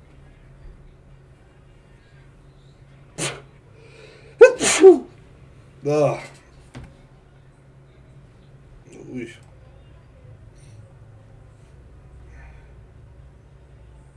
Ahora mira, ¿qué te pareció el futuro de los shooters de la época, el Quake, o más el futuro de los shooters de la época, Quake? Por estar en 3D, y no, pero igual es que Doom hizo muchas cosas interesantes y Doom, es que ignoramos Catacomb 3D y otros intentos de Wolfenstein. Doom era complejizarlo, Doom entendía el diseño de los enemigos, Doom entendía muchas cosas, pero Quake me parece bastante importante al traer al ser en 3D y traer tantas innovaciones. Difícil decisión, están a la par. Environmental legibility, a step backwards in fairness, perhaps, towards the player. For me, though, it was at least somewhat worth slogging through the first chapter to see a prototype for Quake 2's aesthetic, created before that aesthetic had even been determined. The end of the first chapter is kind of a highlight of the expansion for me that way. It genuinely does seem like a giant industrial fusion of the arcane with military sci-fi. The game even handily gives you the objective for the next chapter, destroy the machine that powers this portal to shut it down for good. So you go into the dimension of dark fantasy for a clearer purpose than there's a rune down there somewhere, I guess. I expected this new narrative direction, however slight, to perhaps clarify or improve my player experience, but to my surprise, it did not. Instead, the dark fantasy levels kind of need obscurity and abstraction to function. They are mazes of mystery. The mystery should not have been disturbed, ultimately. And that's the curse of getting what one asks for. As a player or as a critic, I sometimes think that I know what I want out of a given game or a game design philosophy. Sometimes common sense things like Quake should have a story. It's good to be wrong about things. That's where artistic novelty and genuine surprise live. Scourge of Armagon is a negative example, proving the inscrutability of Quake 1's main campaign to have been a strength, after all. That's what makes little discussed content like Scourge of Armagon so compelling to me as a game critic. Without it, I would not have gotten to see that my longing for a more linear story without complementary linear level design was misguided, fundamentally misguided. The second chapter ends in a way that is interestingly similar to how Doom 64 ends and how the lore of Doom Eternal would pick up from there. By completing Morden's Keep and destroying the device, you find yourself adrift in space and time. Quote, "A wave of nausea suddenly flows over you and you find yourself cast out into a liquid void. You float lifelessly, yet aware, in a lavender sea of energy. After what seems like an eternity, you feel the presence of a diabolical intelligence. You are helpless for a moment as your mind is open to that of Armagon, Quake's general and master of this realm. Recognizing you as the one who foiled his attempts to conquer the Earth, a hellish howl fills your mind and blots out all consciousness. When you awake, you find yourself on the shores of reality, but in a time and a place unknown to you." End quote. This phrased the expansion to make a third chapter in the style of Peterson's Elderworld, a deliberate hodgepodge of textures and patterns, nonsensical by nature. The aggression and cruelty of these levels scale with the complexity of the mazes. They take longer and longer to complete, more and more quick saves to manage my progression. What they're leading up to, though, is an important missing link in the transition between Quake 1 and 2, the boss fight with Armagon himself. Armagon's fight is a straight combat challenge in a round arena with pillars. More importantly, he's a biomechanical sci-fi kind of monster. Weapons for hands, mechanical feet grafted to a monstrous fleshy torso. This is what Quake 2's Strogg are made in the image of. An interesting aspect of the Shores of Reality approach of blending eras and styles without regard for sense or consistency is that sometimes the mashups are really good. Consider the Chapter 3 secret level. There are tons of secret levels all throughout Quake 1 and 2. I never found most of them, but this one I did. Called Edge of Oblivion, it's just a bunch of interconnected sci-fi platforms in a dark void, designed for multiplayer so players can use rocket splash damage to knock each other into the nothingness. That's the practical reason why the level exists, but I also like it as fiction. At the end of time, here is some lonely platform crawling with monsters somewhere in space long after the stars have gone out. Pretty neat. And it only takes like 4 minutes, so pretty neat is all it really ever needs to be. Scourge of Armagon isn't the best expansion pack ever made, or even for the Quake franchise. If you're weird enough to play Quake for the story, though, this is the first time that story coheres into something tangible enough to follow, the hidden predecessor to Quake 2's Strogos campaign. The second expansion for Quake 1, The Dissolution of Eternity, is the hardest by a large margin. The levels reach an even higher level of complication, going from an average of 5 minutes to complete, upwards towards 15 minutes, and eventually 20 minutes. The expansion completely changes the rhythm of combat to do so. Quake 1 has a very limited set of weapons, with an even more limited set of ammunition. Part of the difficulty curve in Scourge of Armagon is in juggling the increased enemy count with the constrictive ammunition limits. Dissolution of Eternity introduces alternate ammunition for most weapons, basically doubling the player's capacity to store lethal firepower. The new ammunition is rarer, sure, but just being able to switch to it for a little while takes the stress off of the original arsenal. The new ammunition adds new functions to some weapons as well, like turning the lightning gun into a cannon instead. The combat is messier this way, weirder, but the increased difficulty is actually well mitigated. Espera, esta parte no entendí una pija. Un segundo. Is rarer, doubling the player's capacity, and juggling the more limited set of combat to do so. Quake 1 has a very limited set of weapons, with an even more limited set of ammunition. Part of the difficulty curve in Scourge of Armagon is in juggling the increased enemy count with the constrictive ammunition limits. Dissolution of Eternity introduces alternate ammunition for most weapons, basically doubling the player's capacity to store lethal firepower. The new ammunition is rarer, sure, but just being able to switch to it for a little while takes the stress off of the original arsenal. The new ammunition adds new functions to some weapons as well, like turning the lightning gun into a cannon instead. The combat is messier this way, weirder, but the increased difficulty is actually well mitigated by a rocket launcher that fires 4 rockets at once from a separate pool of ammunition. From a mechanical perspective, it's more engaging and more experimental than the previous expansion pack. Narratively, it's actually the biggest mess of the 3 original campaigns, possibly because it tries the hardest. Dissolution of Eternity was developed by Rogue Entertainment, whose previous claim to fame was a title called Strife that actually blended fantasy role-playing with the first-person format. Strife was wildly ahead of its time, and also received a modern remaster for contemporary audiences from Night Dive. Strife actually had plot. It actually had dialogue. It is an antique prototype for many modern titles, but what's funny about it in comparison to the original Quake is that Strife's blend of first-person action with NPCs and dialogue is likely to be more familiar to a given modern player than the dark, moody labyrinths of Quake 1. Game design trends, ultimately, favored Strife over Quake, even if the contest took 2 decades to reach that point. Strife has a lot of sci-fi elements in addition to the fantasy vibes. It's like Quake in that way. In other ways, Strife is more similar to the game that Romero wanted Quake to be than the Quake he actually helped develop. So, was Dissolution of Eternity an opportunity to pivot back towards that design? Might have been. Instead, it just creates a more complicated, top-heavy Quake experience. The story assumes that Quake has messed with the fabric of time itself to render your previous accomplishments void. From the manual, quote, "Let it be known that in this moment our master brought forth from the void of order and light a new existence of glorious darkness. His mighty hands fashioned this world of chaos, violence, and pain. Our past, our present, and our future are molded by the seeds that he has sown. Through his wisdom he has given us ancient guardians to tend the chain of time.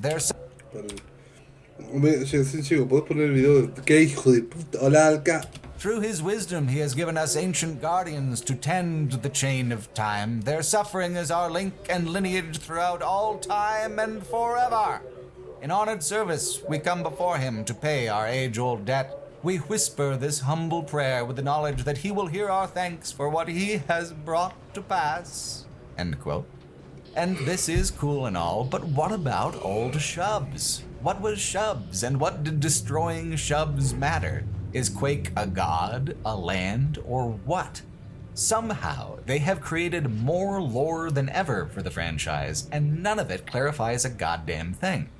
The linear progression of the first mission pack was so structured, each unit of missions had a clear aesthetic and a clear goal. Dissolution of Eternity only has 2 units, and only one of these units has any kind of thematic organization whatsoever. The first unit, which can even be skipped if you want to, is just kind of a random assortment of very intense dark fantasy mazes, kind of like Sandy Peterson's Elderworld, but less visually confusing than what Peterson did. That sense of consistent personality is kind of absent. Some of the levels have memorable or interesting moments and encounters, but they don't seem to add up to anything that conveys either thematic weight or personal playfulness. In the first unit, it's like playing a record B-side first. There's a lot of chaff, then suddenly you flip the record over and it makes a lot more sense. Unit 2 has you moving backwards through time, through a progression of levels that all move further backwards into strange fantasy. And at the end, you fight a boss so obscure in the id Software canon that Tim Willits himself has forgotten that it ever existed. In that interview he did for the documentary series No Clip, Tim Willits was asked if there were any enemies that never got implemented into Quake. He immediately talks about the dragon. There was an early pre-release screenshot that had a dragon in it before the idea was abandoned, along with a lot of other work that had been done. Pre-release that never got implemented into Quake. He immediately talks about the dragon. There was an early pre-release screenshot that had a dragon in it before the idea was abandoned, along with a lot of other work that had been done before the game became another one with rocket launchers and stuff. Willits talks about how making the pathfinding and AI work for the Dragon was a total nightmare, and they couldn't actually drop the idea fast enough once they started working on it. The Dragon is here, though. Look at him go. To be fair, his AI actually is very awkward and easily confused. His level is just the Shub's arena without the other enemies in the puzzle. It is one of the worst boss fights in all of Quake, possibly the entire id catalog, but it does actually exist. Willits not remembering that the Dragon was ever even implemented is very interesting to me because it highlights how obscure these expansion packs actually are and how little of an impact they actually made. Being included in the modern remasters is likely bringing them to a much wider audience than ever played them in the first 2 decades of their existence. Forgotten artifacts of the old days of gaming. Mi amor. A ver. ¿Ya hay todo? ¿Quieres que lo abra o lo quieres abrir tú? A ver, dame, hago el unboxing. Ya no está la cosa con mi dirección. Chat, miren, llegaron cositas. ¡Oh, un cuchillo! Quería hacer un chiste, me escupí todo.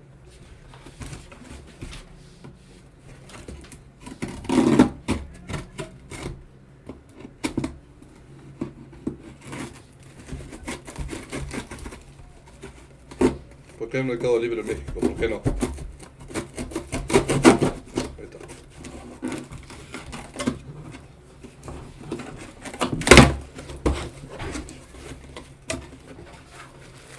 Bueno.